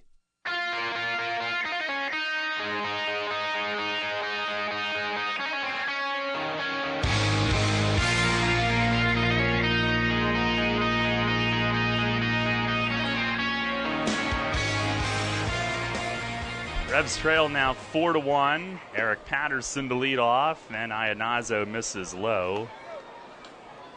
The Patterson, Ferdinand, and Perez due up this inning. Next one is swung on and popped up foul as Morales coming back, and it lands a couple of rows in. And a foul ball on Patterson, who tonight is 1 for 2.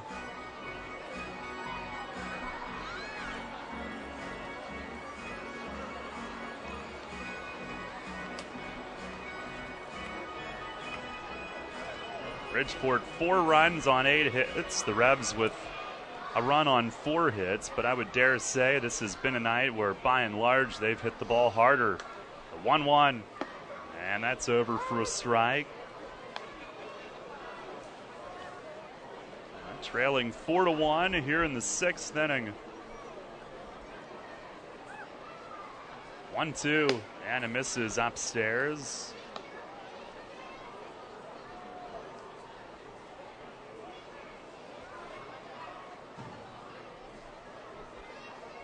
Pitch, and a swing and a fly ball to center field. Simmons nonchalantly drifts back and puts it away. And there's one down. Our Heritage Lawn and Landscape Care home run contest tonight. The Revs batter goes yard. One lucky fan can win a prize pack courtesy of the Revs and Heritage Lawn and Landscape Care. Rebecca Myers is our contestant tonight. Good luck, Rebecca. Here's Nick Ferdinand, who has lined out and popped up. First pitch is over the inside part of the plate, a called strike.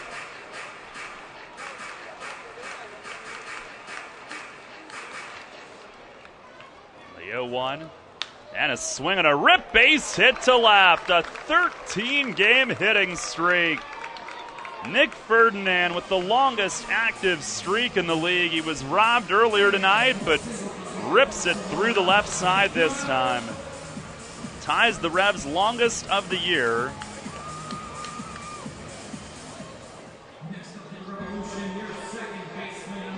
catching Brian Pounds for the Revs' longest this season. Here is Andres Perez. Revs trying to come up with an answer here. First pitch to Dre is inside. Ferdinand now has hit safely in 19 of his 22 games played with York.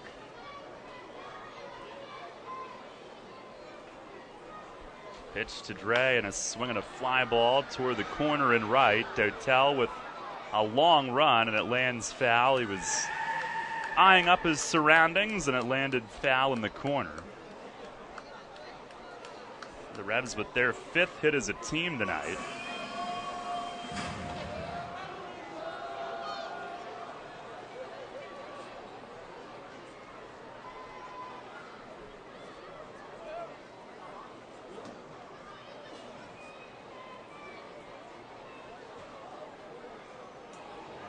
Moved to first, and Ferdinand a delayed dive back, but got in. A little tough to pick up Iannazzo's move. The Revs have gone 6-19 in June. Bridgeport's gone 5-19 in June. At one time, they were off to a good start this year as Iannazzo snaps another one over, and Ferdinand diving back, and he may need to shrink the lead. First baseman Alonso claiming that they had him, but had that throw been low and near the bag, they would have. It was high. Alonso still arguing. At Bridgeport on May the 16th, they were 13-8. Everybody around the league was like, look at the Bluefish, as Perez drives one the other way in right center, and Dotel will run down another one. Got the jump on it and flags it down in the gap. Another hard hit out. And that's out number 2. Since that 13-8 start, the Bluefish have gone 8-30. They've lost 17 of their last 20, 24 of their last 29.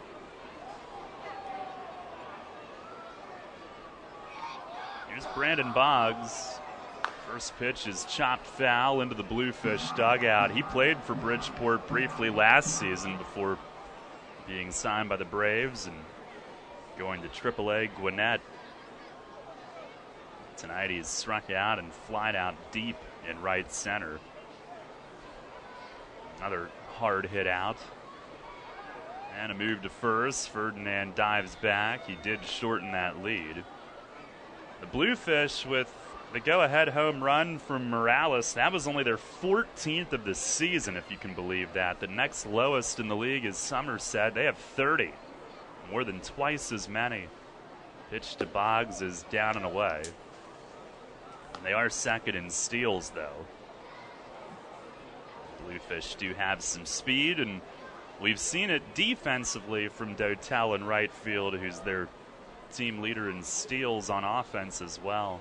The 1-1, and a cutter just missed a little low. Bluefish have hit just .225 in the month of June, but tonight 8 hits, including the home run. On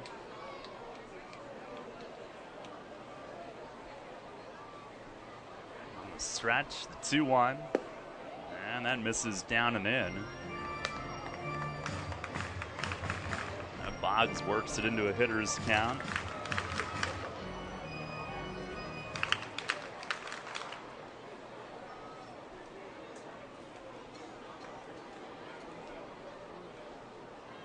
And a move to first. Ferdinand reads that. And back on again.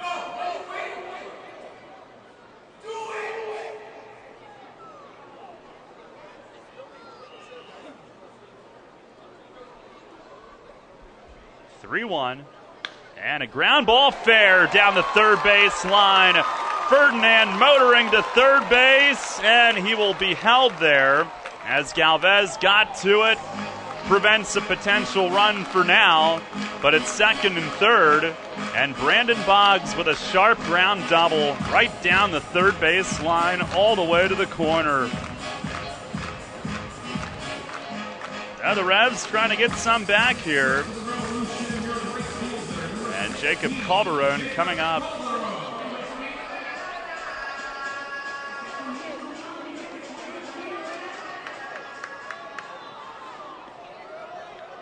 Trailing 4-1. This would be a great time to answer. Calderon tonight, a strikeout and a ground out. Ionazo will go from the full windup. First pitch is over for a strike. Lefty against lefty.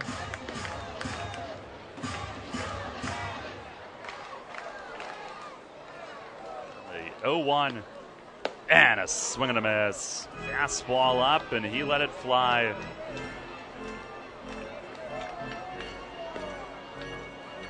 Have to do it with 2 strikes.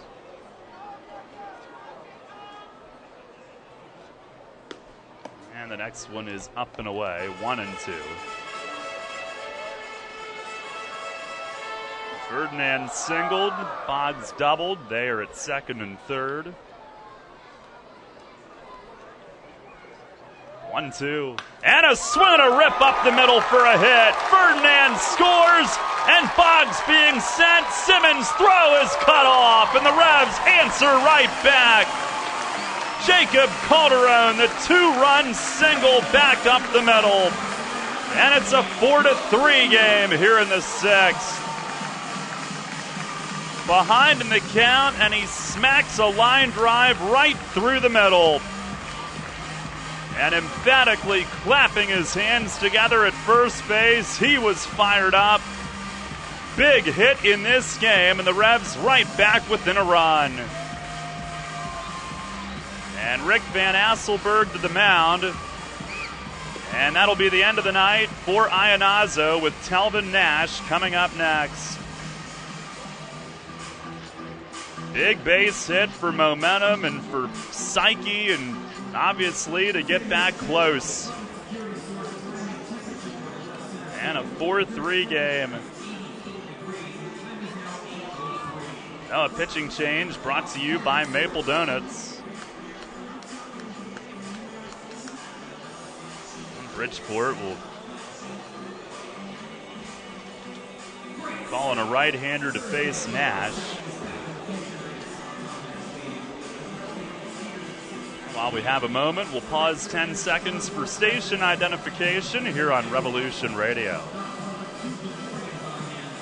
First in York, first in sports. Your only local sports station. The new Sports Radio 1350, WOYK, York, Pennsylvania. Now the Revs within a run here, 4-3 in the bottom of the 6th inning. We'll take a look at our York Mitsubishi out-of-town scoreboard. Long Island and Sugar Land getting started here in just a couple of minutes in Texas tonight. Southern Maryland, a 1-1 game at Somerset. That's in the bottom of the 4th inning. And in the top of the 3rd, Camden leads Lancaster 3-0 at Campbell's Field. Barnstormers trailing early. Ionazo goes 5 2/3 tonight.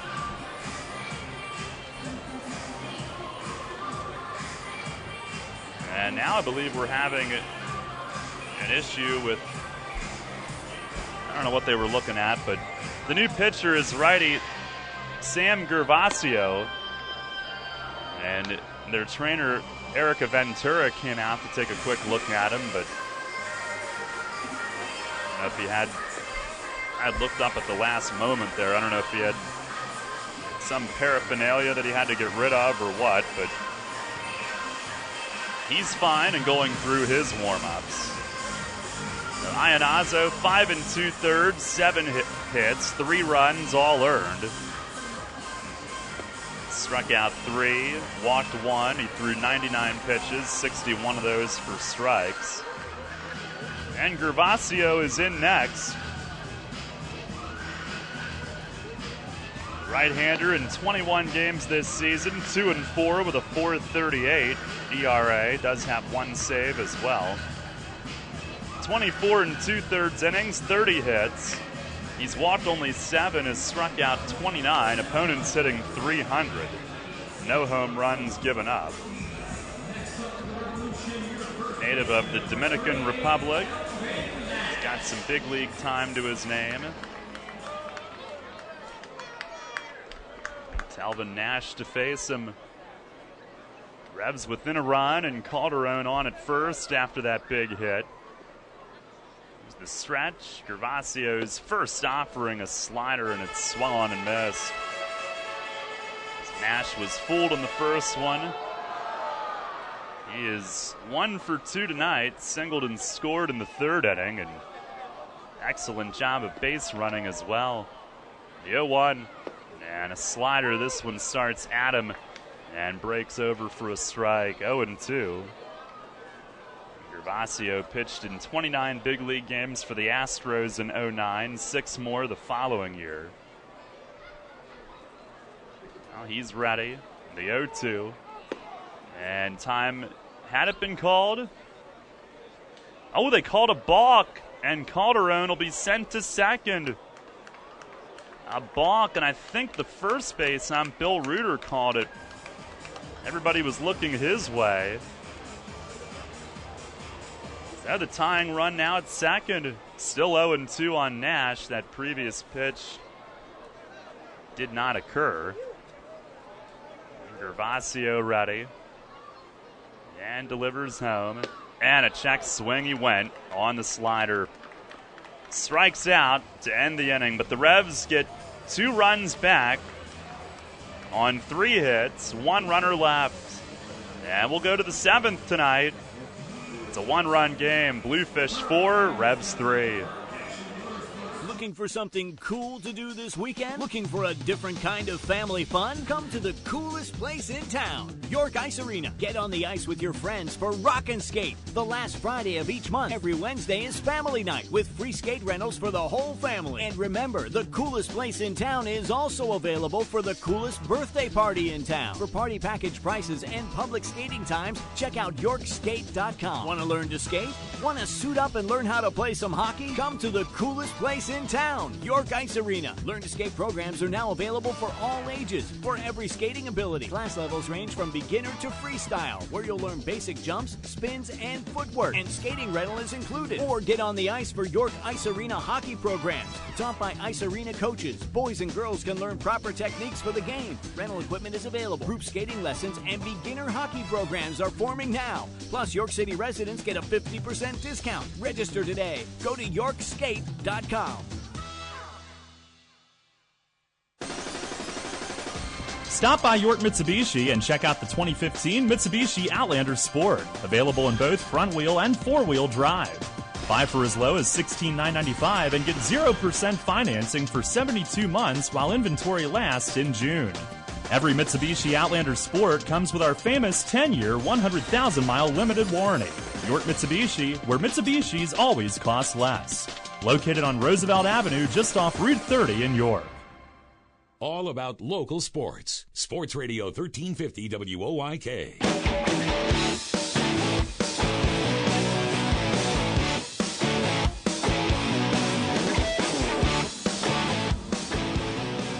Top of the 7th, then Frank Gailey will make his home debut for the Revs. Pitching change brought to you by Maple Donuts.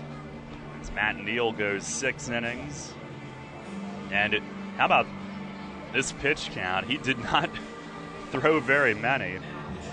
In 6 innings, 59 pitches, 42 strikes. He had a 5-pitch inning in the 4th.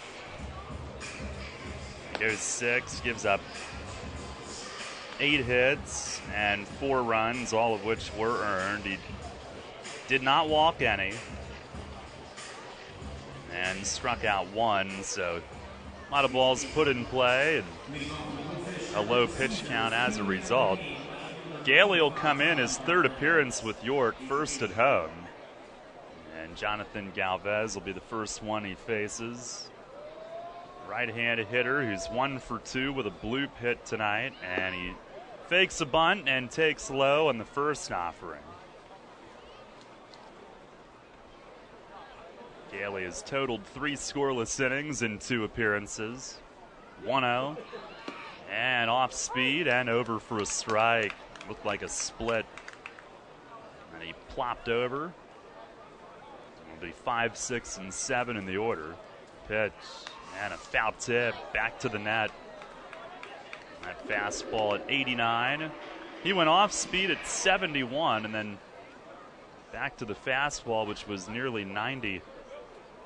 Ahead in the count, 1-2. And he's ready. He deals. And off speed and misses up and away.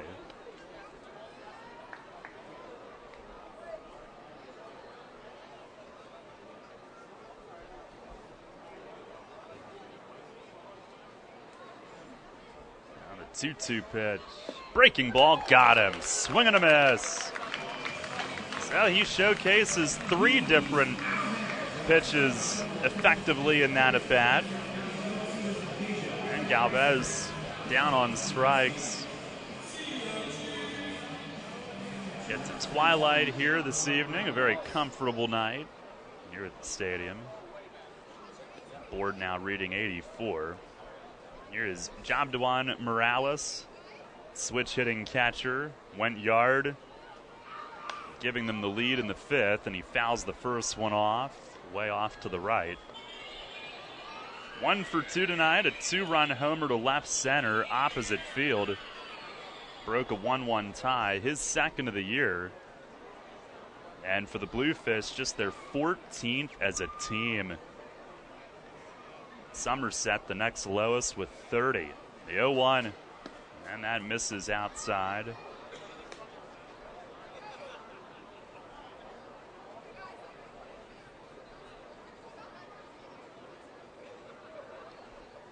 Gailey ready. 1-1. Change up, floats outside, a ball.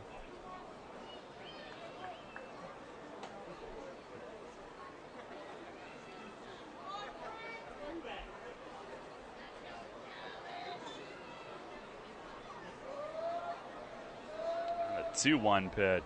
And a swing and a foul back and out of play.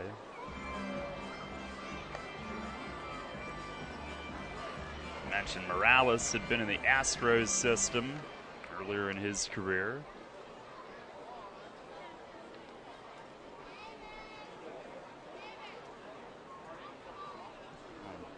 Gailey ready, the 2-2, and a breaking ball, a foul tip. Paniagua just had it deflect off of him, unable to hang on.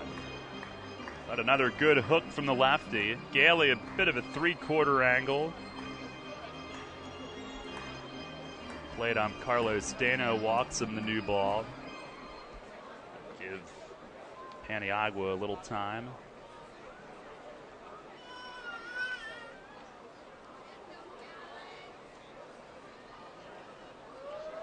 Morales, former Marlins draft pick. Pitch, and a breaking ball, swung on and missed. Now Gailey, 2 up, 2 down on strikeouts, both on curveballs. Breaking down and in on right-hand hitters. And with 2 away, he will face Andres Rodriguez. Rodriguez a double and a ground out tonight, 1 for 2. And a run scored. And the first pitch, that is outside, a fastball. Revs down a run, trying to make a comeback tonight. 4-3 here in the 7th inning. 1-0 pitch, and that's just inside. Rodriguez, 6'5", 260.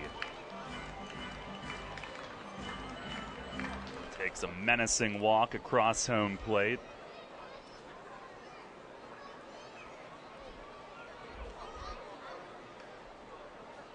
Gailey, the 2-0, and off speed. He pours that one over for a strike.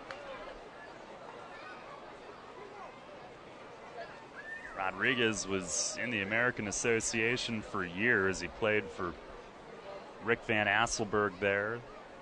The 2-1, and that's inside, made him flinch back.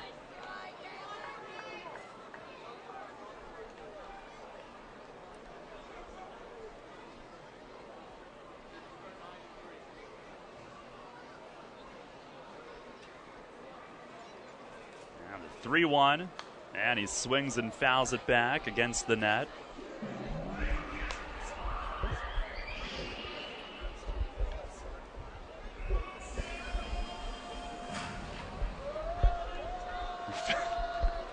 Figuring out our ice cream situation here in the booth. Matt has returned. Enjoy it. Here's the pitch, and a swing and a foul floated back and into the stands. It's a great idea there. Nicely done, Matt. Smarter than you look. Had to deal with a little melting, but Matt had it figured out. Came in with a plate. Another 3-2, and a swing and a pop-up foul. This will get back out of play. Rodriguez putting up a fight.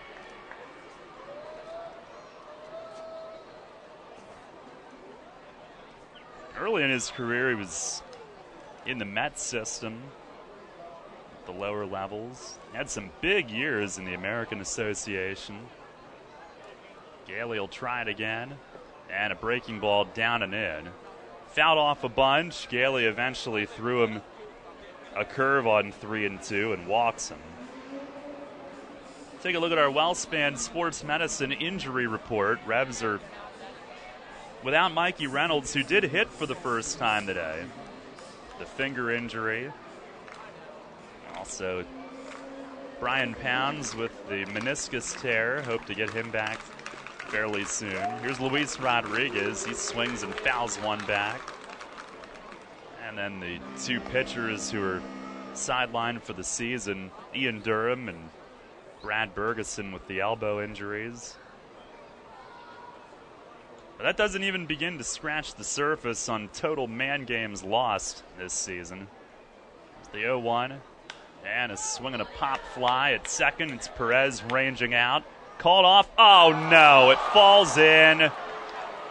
And it'll be first and third with nobody out. It was Dre's ball all the way, and Calderon came sprinting in. A little over-aggressive. Should have been Perez's ball, and he came in almost the whole way to the infield, called him off, and then couldn't reach it. So the Revs give the Bluefish an extra out. They had played an error-free game all night until now. And it's first and third. Matt Wessinger, the hitter, the ninth hitter. He's got an RBI ground out and a strikeout tonight. And Gailey, the pitch, a backdoor curve, and it's a called strike to start him off. As Calderon, they're just trying to do too much. He thought he was helping out with a better angle, but Perez was there. There's a fastball just outside, 1-1. Just a misjudgment.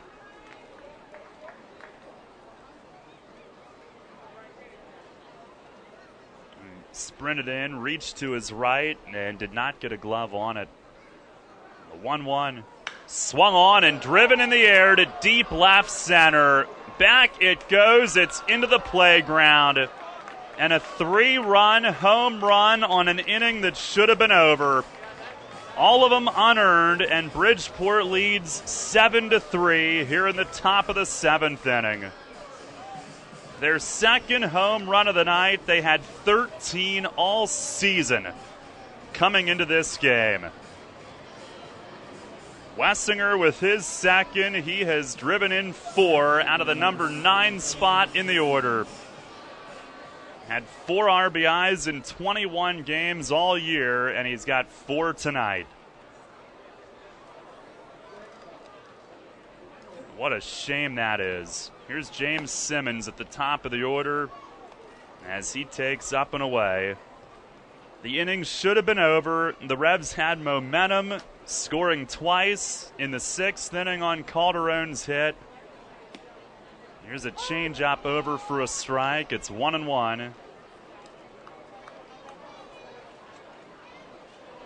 And then that just happened. give a team an extra out. The Revs have been killed in those situations. Here's a swing and a miss on a curve. It's 1-2.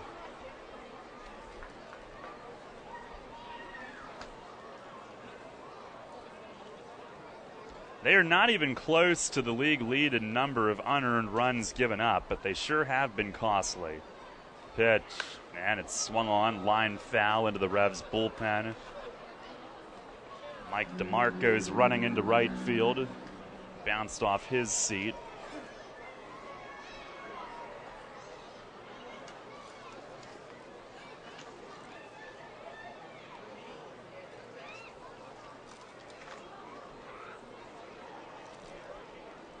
One, two, and a swing and a miss. Gailey strikes out the side, another curveball. But Bridgeport with 3 unearned runs on a 3-run homer by Matt Wessinger on an inning that should have been over. One very costly error, 1 hit in the inning, nobody left. 7th inning stretch, the Bluefish lead it 7-3.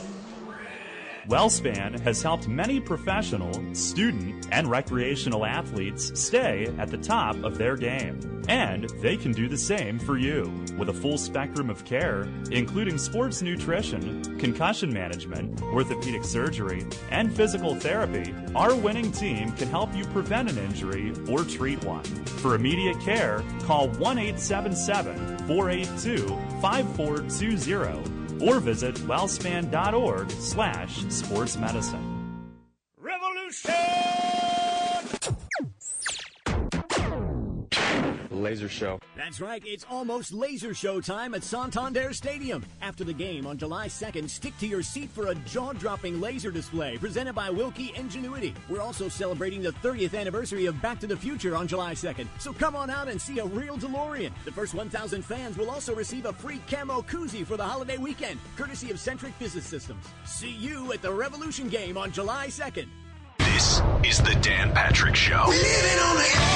He's a great, great man. Was Muhammad Ali a thug? He was colorful, controversial. But this is a guy who did something before anybody else did it. And we were okay with it. A lot of us were okay because of how Ali looked. Handsome, well-spoken, with poetry. There was charisma to it. Richard Sherman just came out of a game and started yelling right in our face. Dan Patrick on Sports Radio 1350 WOIK. Your teams all the time. York's only place for local sports. Sports Radio 1350 WOIK. Hi, this is Salvador Paniagua, and you're listening to Your Revolution Baseball on the home of the Revolution Sport Radio 1315 WOIK.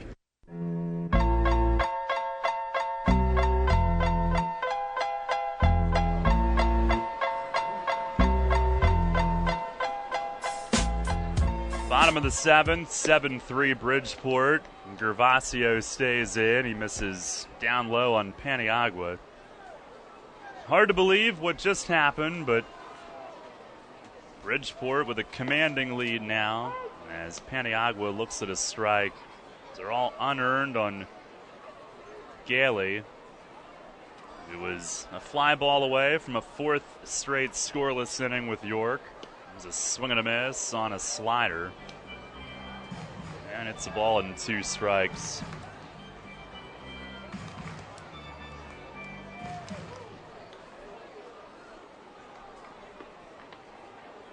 A 1-2.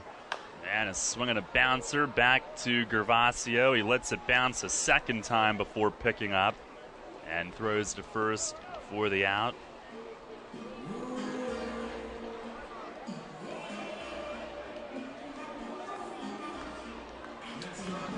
His hat is completely crooked. He's got the crooked hat going. It's on the left side of his head. Waits for Wilson Valdez to dig in.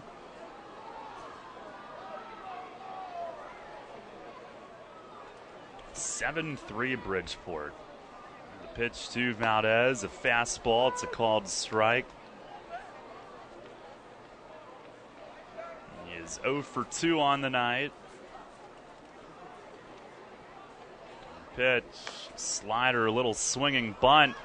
fair as it's picked up by Morales, and he makes the throw to first. Had to deal with Valdez bat, which...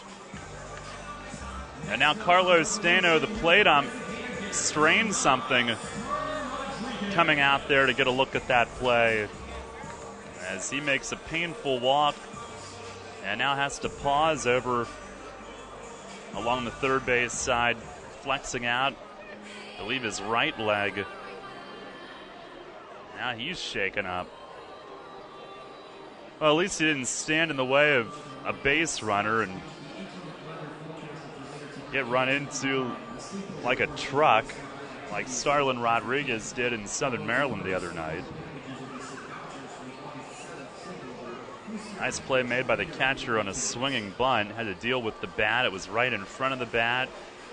And he didn't wait for it to go foul. He figured he had time. He picked it up right away and didn't hesitate. Both Chong and Erica Ventura, Bridgeport's athletic trainer, out to take a look at the plate ump.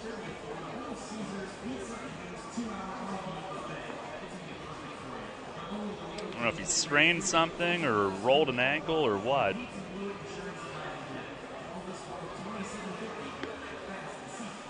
Gervasio will throw a couple warm-ups in the meantime. Looks like he's squatting, checking his right knee.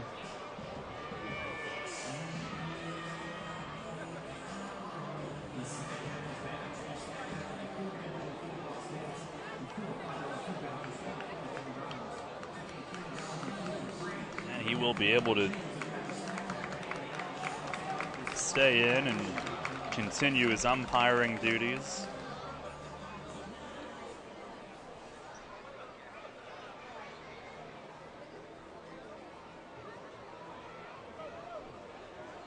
Now here is Starlin Rodriguez with 2 outs, nobody on. Gervasio the pitch, and it's a little bit high. Revs had built up some real momentum last inning, but Bridgeport's kind of taken that right away. Ball outside, 2-0. Rodriguez 1 for 3 tonight. RBI single in the third inning that tied it at 1-1 at the time. Pitch, and that's over for a strike. Now 2-1. He deals, and is swinging a trickler foul behind the plate. 2 balls, 2 strikes.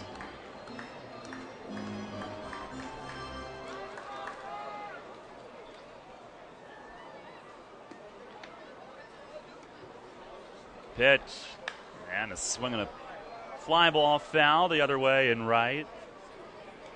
And through the picnic area. Bluefish tonight looking for their 6th win in the month of June. They're 9th in the last 39 games, 4th in the last 21, and Rodriguez is rung up. Gervasio breaks off a curve and freezes Rodriguez, who's down looking. And the right-hander out of the bullpen has retired all 4 that he's faced. We'll go to the 8th tonight. It's Bridgeport 7, York 3. Providing quality services efficiently and in a timely manner to its clients is the mission of the law firm of Griffith, Strickler, Lerman, Salamis & Calkins. GSLSC is equipped to handle any real estate transactions, leases, residential and commercial real estate settlements, zoning issues, and all matters involving municipalities. They are also experienced in the formation and operation of family real estate ventures that are tax sensitive to the needs of the investors. Griffith, Strickler, Lerman, Salamis & Calkins is an approved title insurance agency and can provide you with title insurance and legal representation at one low cost when buying a home or investment property. Don't risk any real estate settlement without an experienced real estate attorney from the law firm of Griffith, Strickler, Lerman, Salamis & Calkins at your side.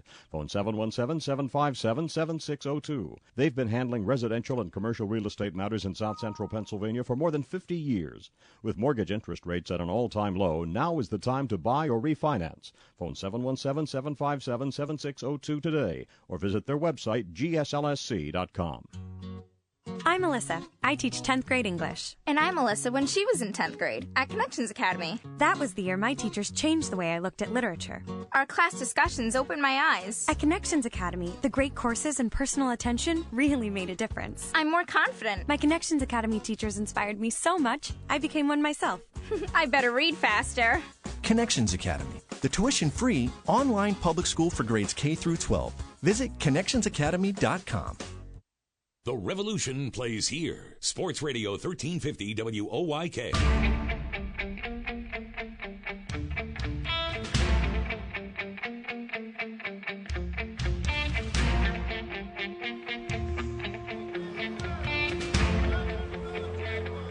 Go to the 8th, right-hander Santo Manzanillo, the new pitcher for the Revs. He'll make his home debut, as did Gailey. Pitching change brought to you by Maple Donuts. And Josh Prince to lead off. And a fastball at 92 is over for a strike. 2, 3, and 4 in the order for Bridgeport here in the 8th. Prince tonight, 2 for 3, 2 doubles and a run. 0-1. And Manzanillo with a fastball strike at 93. Straight over the top from the hard-throwing righty. Gave up 2 runs in Southern Maryland the other night. But that was his first appearance against live hitters in a few weeks. He deals. And a slider had Prince running away from it but missed high.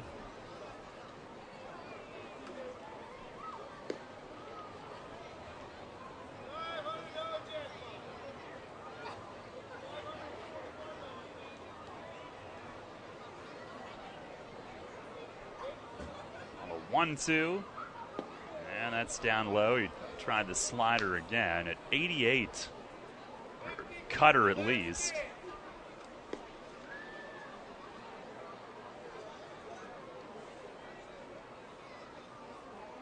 Out of the stretch he works. The big righty fires. And a ground ball hit sharply. Diving knockdown. Patterson throws from his knees but won't get Prince, who hustles it out. It'll be a base hit. Patterson did all he could, dove left, knocked it down, and from his knees made the throw. But Josh Prince is hitting .750, a 3 for 4 night in his Bridgeport debut. And here is Wellington Dotel. He's 1 for 3, an RBI single in the 6th.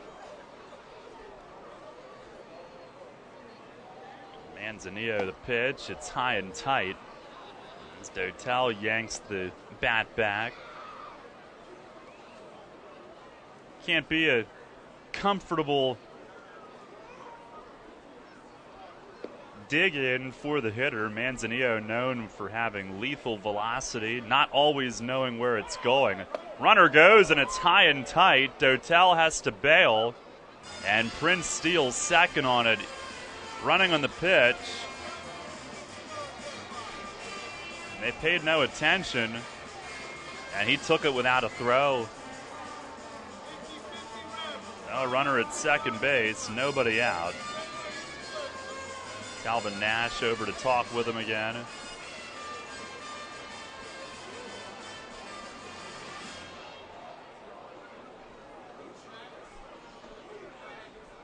"2-0. And that misses high. Revs have Edward Paredes loosening in the bullpen now.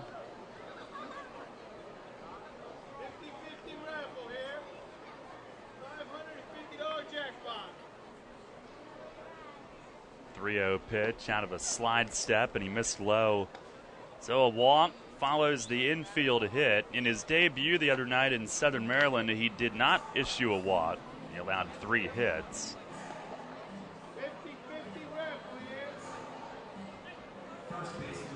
One should certainly hesitate, though, to judge a pitcher by his debut outing. We've seen many quality relievers over the years have a tough first one. For Manzanillo, they say he's close to getting to where he needs to be, not quite there yet. And here is John Alonso as he pours one over for a strike. So perhaps tonight, as much as anything, it's Chance for him to get some work in. We said it had been a few weeks since he had been in a competitive spot. There's a fly ball out to right. Calderon turns, racing back, reaches out and makes a fine running grab. The lead runner, Prince, will tag. He moves to third. And it's first and third with one out. Calderon, a tough play last inning, but makes a super running play going back in the deep right, reaching out and across his body to reel it in.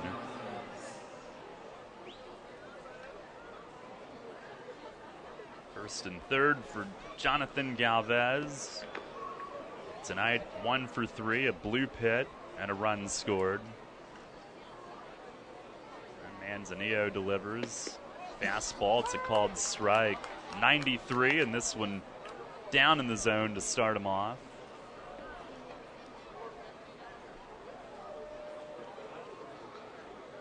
Oh, 1. And he got that one over. Inside corner. Went off speed there and jumps ahead. And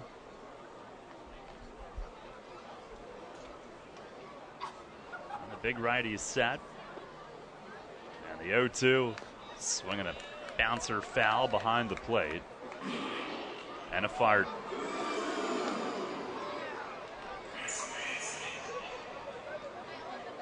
Travis on the effects. Or was it an effect? Stretch. Another 0-2. And that misses up and in.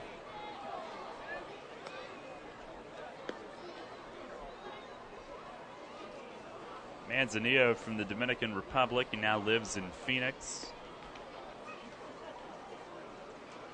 Former Brewers prospect. Fires home. And a swing and a ball bounced foul off Galvez's foot. He immediately goes hopping on his right foot out of the batter's box. Not only does that never feel good to begin with, but then on top of it, Manzanillo's bringing it mid-90s, and it's coming in at that speed as you make contact with it right off your foot. That is unpleasant. Another 1-2, and a ground ball toward third and foul. Just foul. Man, it's painful to watch Carlos Stano now, who had an issue last inning, and he comes limping out to make that call. And as Galvez pulled it behind Prince, the runner. But big props to Dano, who didn't loaf his way through that call. Even though he's hurt, he got out and got a good look at it.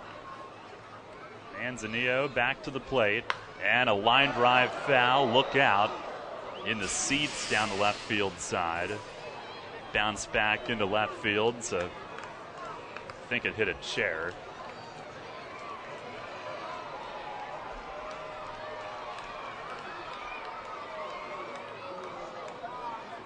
Galvez not going away easily, though. Manzanillo to try it again, and this one in the dirt. He lays off. 2-2.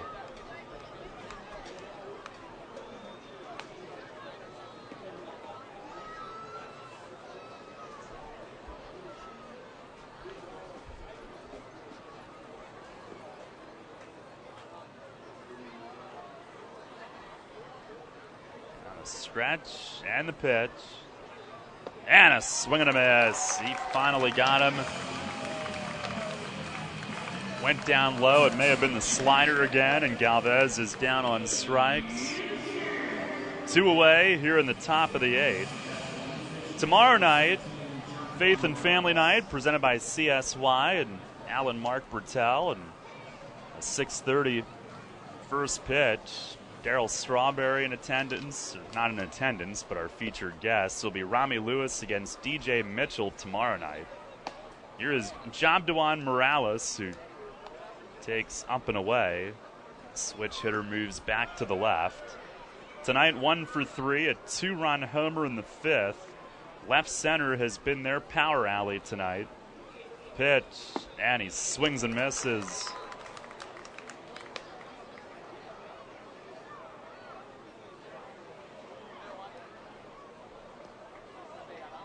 13 home runs all year for that team coming in tonight, and they've hit 2 in this game. The 1-1. And a swing and a tapper at first, and off Nash's glove as he laid out for it. And it ricochets out into shallow right center.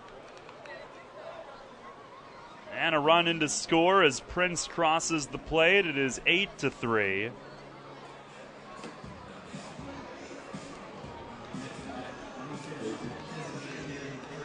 An RBI hit for Morales, his third run driven in of the night. Perez was going to get to that ball, but Nash thought that he could and not leave anything to chance. But as he went into a half dive, just hit off the end of his glove and changed direction and rolled away. Here is Andres Rodriguez, who looks at one low.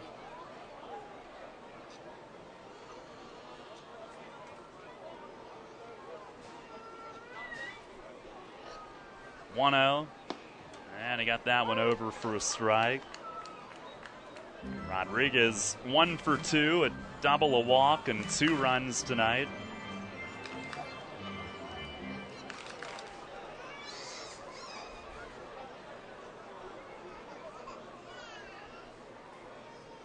The 1-1 pitch, and a swing and a miss. Manzanillo had him fooled.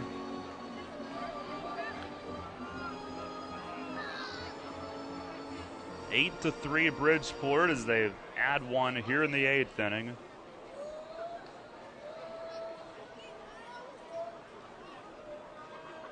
One-two, and a swing at a high drive to deep left. A bat flip from Rodriguez as it clears. A 3-run home run down the line and way out over the arch nemesis in left. And it's 11-3 Bridgeport here in the 8th. Man, oh man.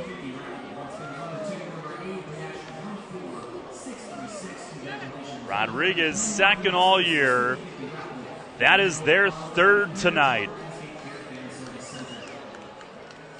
After coming in with 13 total.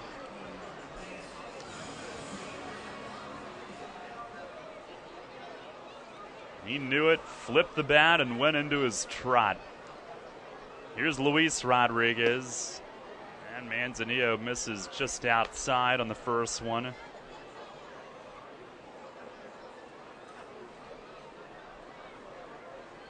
(1-0). And a swing and a miss. It's an inning that maybe also should have been over. They weren't able to get Morales on the ground ball on the right side.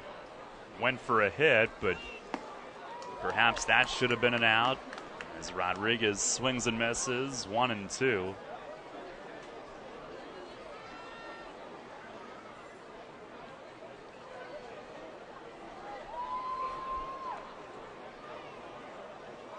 The next one is up a little bit. That's tough, though, for Nash, because he felt he could reach that ball, and you don't want to take anything to chance. And it was toward the hole. I guess you don't know for sure if Perez is going to get there. The 2-2, and a ground ball pulled foul down toward the York bullpen. It's now a 31-pitch inning for Manzanillo, and it's not done yet.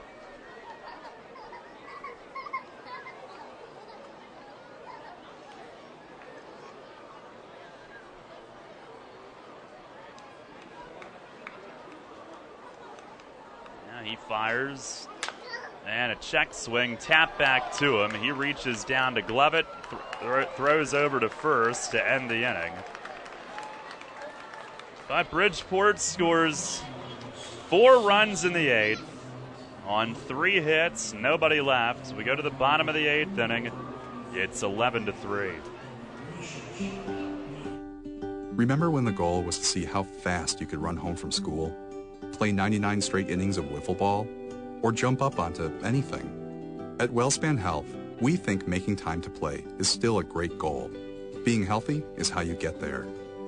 And just in case your grown-up body can't keep up with your inner child, WellSpan Orthopedics walk-in injury care is there to help with a team specially trained in treating sprains, strains, and broken bones. If you have a WellSpan primary care physician, your visit is added to your electronic health record so your doctor may coordinate any follow-up care. You never need an appointment, and both our Apple Hill location in York and our new Hanover Orthopedics location are open evenings and weekends. You can get all the details about orthopedic walk-in injury care at wellspan.org/injury. At WellSpan Health, it's our goal to help you get healthy and stay healthy, no matter how old you are or how young you feel.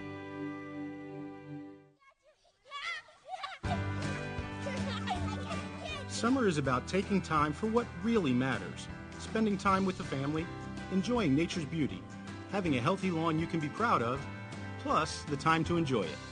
With Heritage Lawn and Landscape Care, you get world-class environmentally responsible lawn care from a hometown team. The result is a vibrant, beautiful lawn that turns heads and boosts curb appeal. Visit us at heritagelawnandlandscape.com. Your home for Revolution Baseball. Sports Radio 1350 WOYK.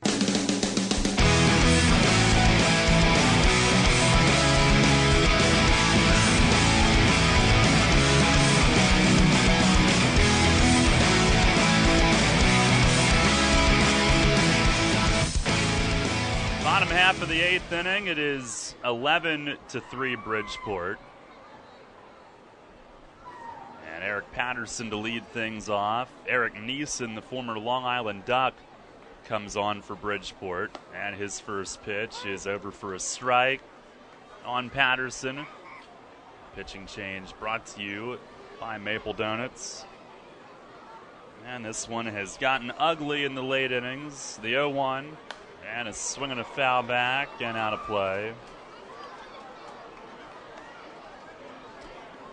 Bridgeport 1 run through the first 4, 10 runs over the last 4. 2 in the 5th, 1 in the 6th, 3 in the 7th, 4 in the 8th.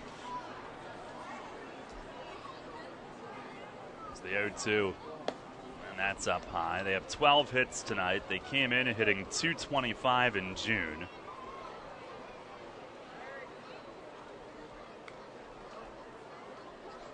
They are in position for their 6th win of the month. The 1-2 and a foul back and out of play. They've struggled worse recently than York has, but they are in position for their 9th victory in the last 39 games. Their 4th in the last 21. Their 6th in the last 30.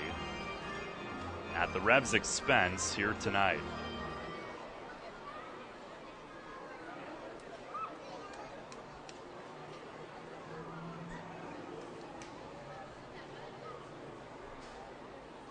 Another 1-2 and a breaking ball misses down and away.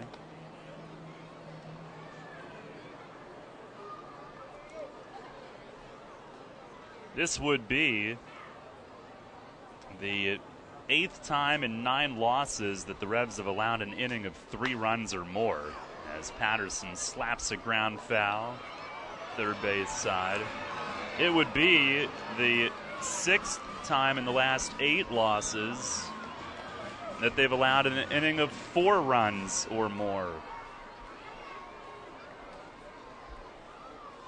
Been killed by the big inning of late. Not so much earlier in the year. Here's the 2-2. And that misses away.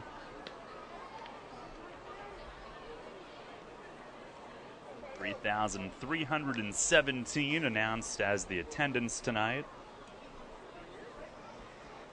Now the 3-2 and a swing and a foul back, and that one's out of play. Earlier today, they had to postpone the on-field sleepover due to the forecasted weather tonight. Well, these kids will have the opportunity to do it on the next scheduled date. Pitch swung on and rope to right center.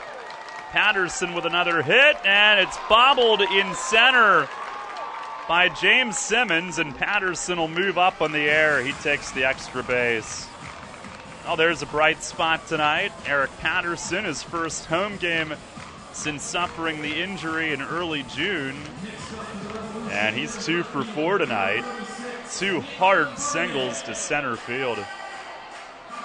He's now hit safely in 5 of 6 games since returning. And also going back to earlier in the season, he's reached base safely in 13 straight home games. Here's Nick Ferdinand. And he swings and fouls the first one back.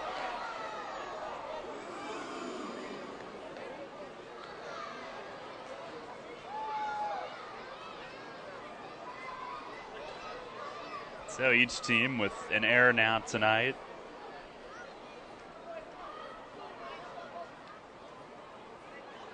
The stretch and the 0-1. And that misses down low. Revs will have a good bit of work to do to turn Bridgeport's error into as costly as York's was, unfortunately.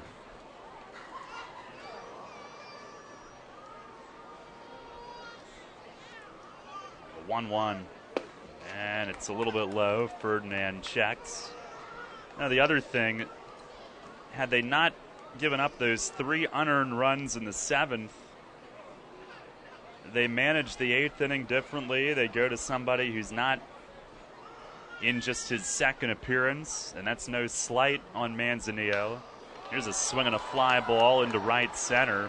Simmons and Dotel converge. Dotel the catch from right field. Patterson tags and advances. He goes to third with 1 out. But no slight to Manzanillo. It's only his second game in. But chances are they may not give up the 4-run 8th if they didn't give up the 3 unearned in the 7th. So an extremely costly miscue. Here's Andres Perez, who's 0 for 2 with a walk. And he swings and lines one to center, a base hit. Patterson will waltz in to score. And Perez with a hard shot back up the middle, an RBI single. And it's an 11-4 game. Drives in his 28th of the year.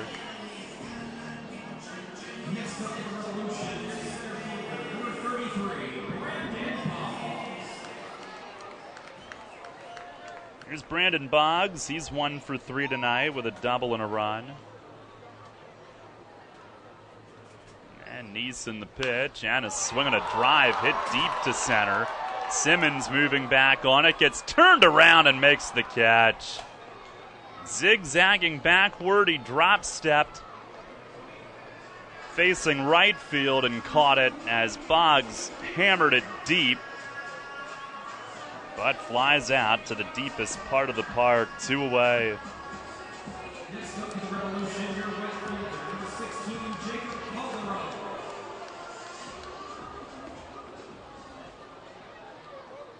Here is Jacob Calderon.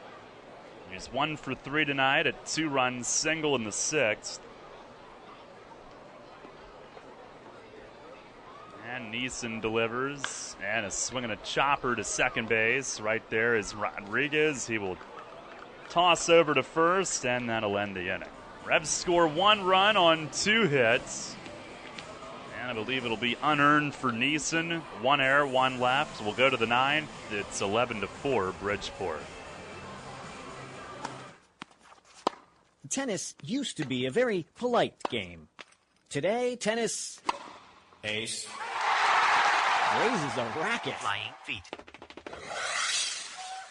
The style to play and the players are intense, athletic, and hard-charging. Flying Feet Sports Shoes welcomes the evolution of tennis and its battling players with a full line of specialty tennis shoes worthy of the new game. These These aren't stand-around, look-pretty shoes. These are co-conspirators for the court. Shoes that will endure opponent after opponent, match after match. Shoes that move when and how you move and stop at your command. Shoes that fit and feel good so your feet are ready and able to take that next set. Flying Feet's team includes Asics, New Balance, Wilson, and K-Swiss in widths that fit. And the Flying Feet staff is always on the sidelines ready to help with your selection. Tennis, it's a whole new game. Be prepared to play it well. Flying Feet.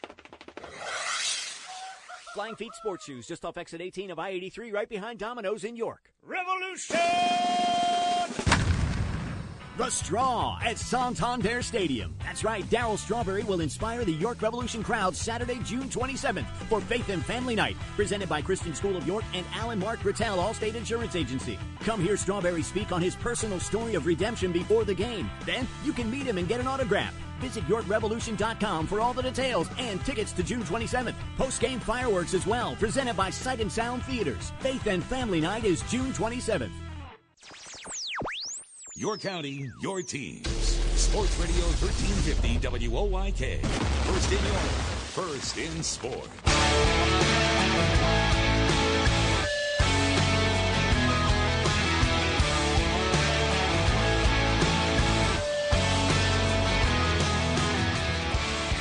Top of the ninth, it is an 11-4 Bridgeport lead.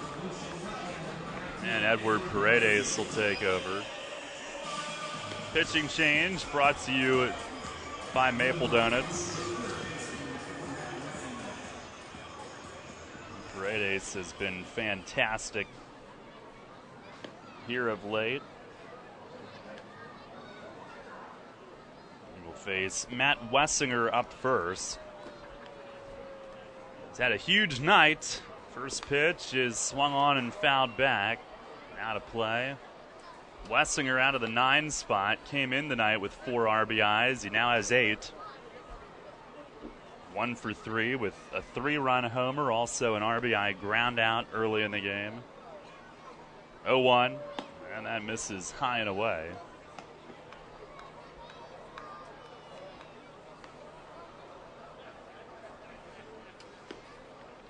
Paredes, his last 7 outings, 9 scoreless innings.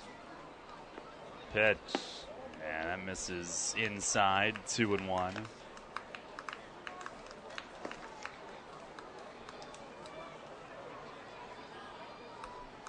If he gets 2 outs here, he'll tie the Revs' season best for scoreless innings streak by a reliever, and he gets an outside strike call here on Wessinger, who did not like it, and bent back, looking upward in dismay. 2-2. Paredes kicks and fires, and a swing and a miss. Got him on the slider, and Wessinger hollers an obscenity as he walks off toward his dugout. 1 down here in the top of the 9. He was unhappy with strike 2 that was called. Here's James Simmons at the top of the order. Tonight 0 for 4.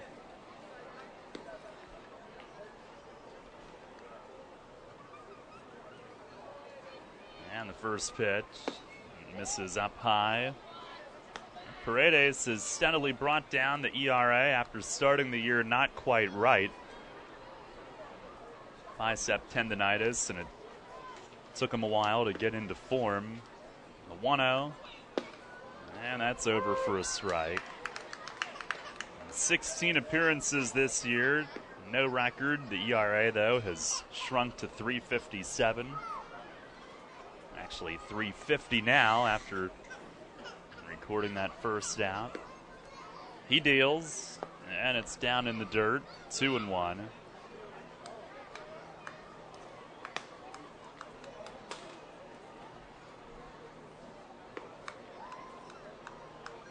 It's not an excuse, but the injuries have been a huge, huge part of what has gone wrong. It's unbelievable. The 2-1. And a fastball, that's over for a strike. Paredes wasn't quite right. Once he did get activated early in the year, that was one of many, many cases. Revs have had players out of position defensively, out of necessity. Paredes steals and a breaking ball misses low, a full count. And that has had a bigger impact on defense and runs given up than anyone may even realize. A lot of plays that should be made that aren't, that lead to earned runs and unearned. And there's a fastball up high that misses. Bounces off Paniagua's glove. He'll retreat to collect it, and Simmons is on the one-out walk. We'll pause 10 seconds for station identification here on Revolution Radio. First in York, first in sports. Your only local sports station. The new Sports Radio 1350, WOYK, York, Pennsylvania. Here is Josh Prince. 3 for 4 in his debut tonight. 2 doubles, 2 runs, a steal. And the pitch from Paredes is down and in. 11-4 Bridgeport here in the top of the 9th.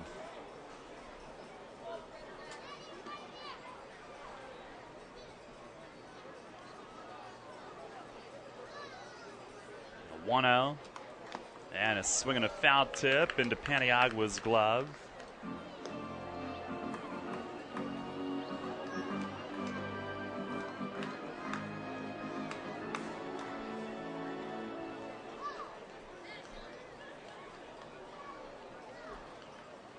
A 1-1 and a swing and a pop-up.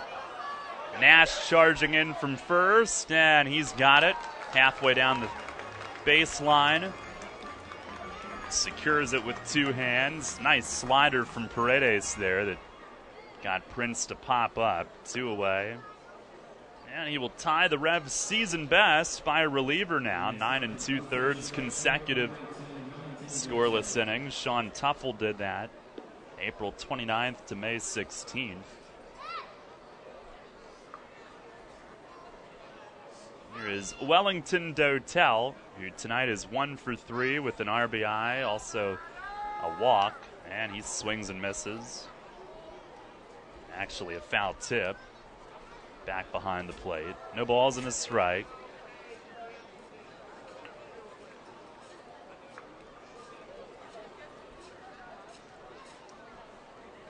I mentioned the total number of injuries, though. I'm telling you, I cannot remember this team having that amount combined the last 4 or 5 years. As Dotel swings and misses, nothing in 2.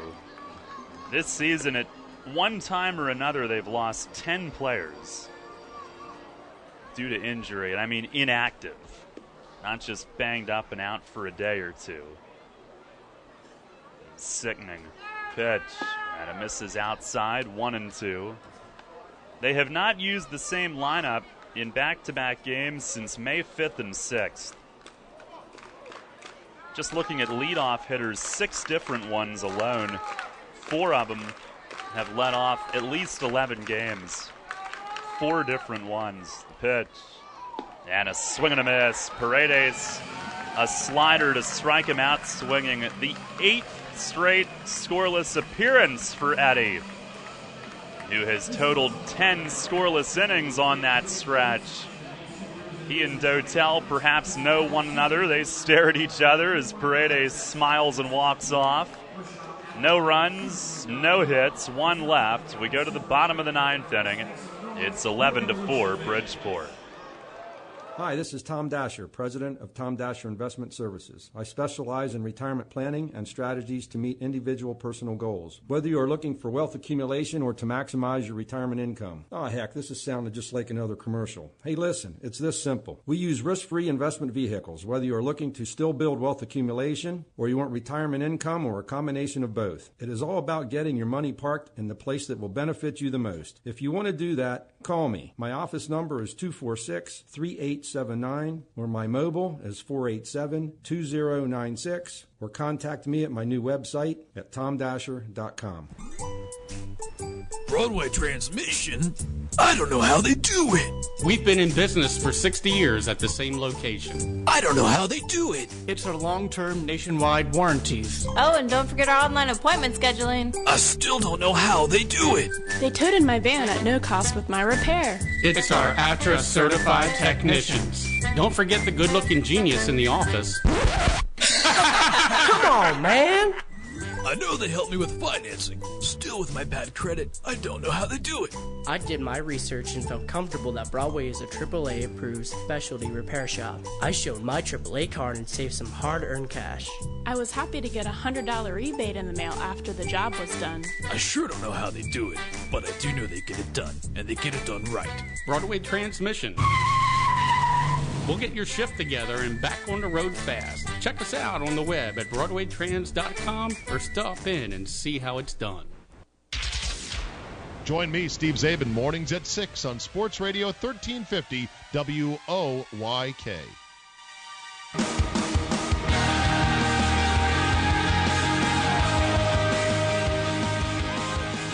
Bottom of the ninth inning, Talvin Nash leads off, takes a strike. Tim Gustafson is the new pitcher for Bridgeport. He fires and is swinging a shot toward right center field. Simmons backing up on it, and he's there.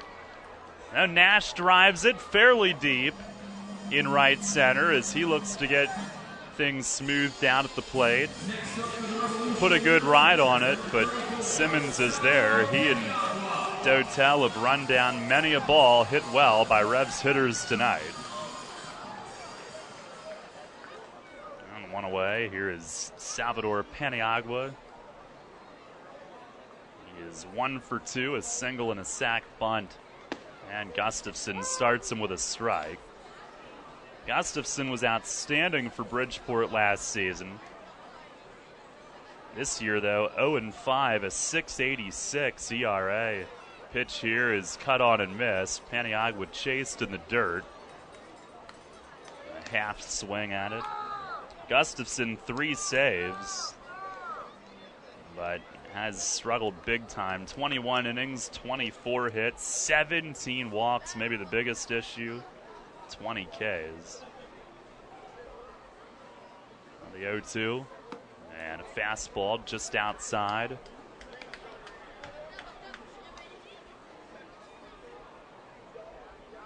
And tomorrow night should be a big night. Hopefully the weather cooperates. There's a ball in the dirt, 2-2. Darryl Strawberry appearance.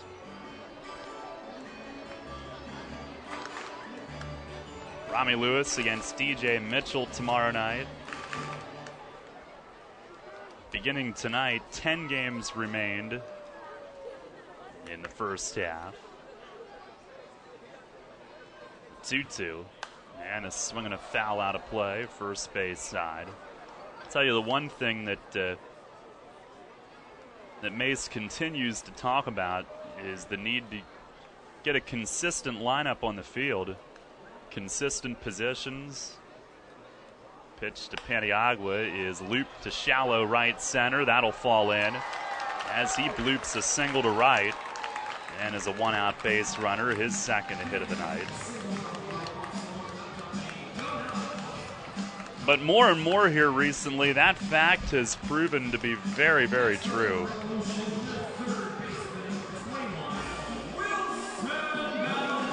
A lot of games have changed and been lost on misplays with guys who've been forced into different positions out of need.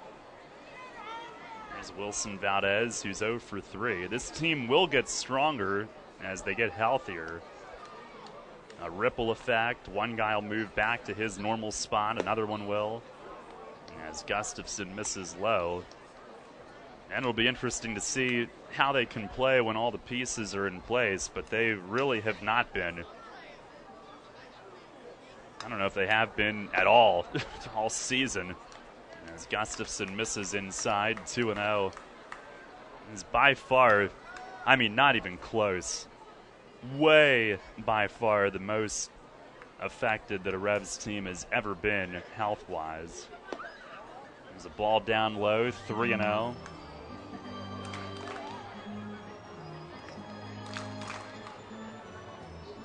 One on with one out here in the bottom of the ninth. Gustafson, plenty of wiggle room. They're up 11-4. And back with a cutter that's over for a strike. Valdez tried to buy it and start toward first. It's 3-1 though.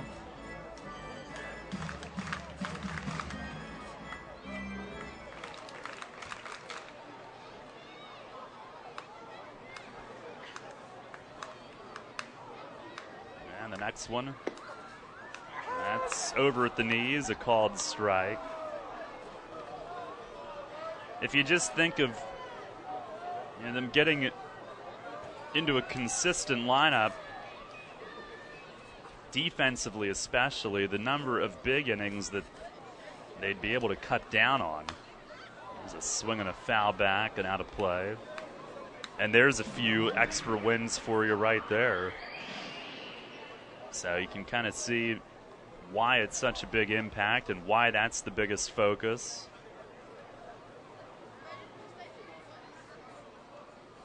Pitch, and a swing and a liner toward right center. Simmons on the move, dives for it, and makes the play. Snow cone on the glove on the end, but he held on to it. Rattled around as he hit the grass, but he held on. That's par for the course.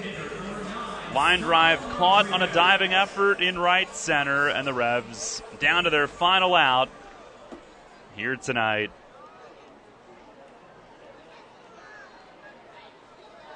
Yep, that's about right, the way this one's gone. Here's Starlin Rodriguez at the top of the order.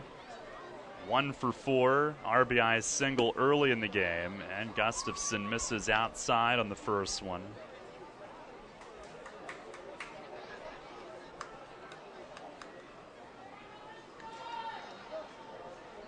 (1-0), and that's down and away.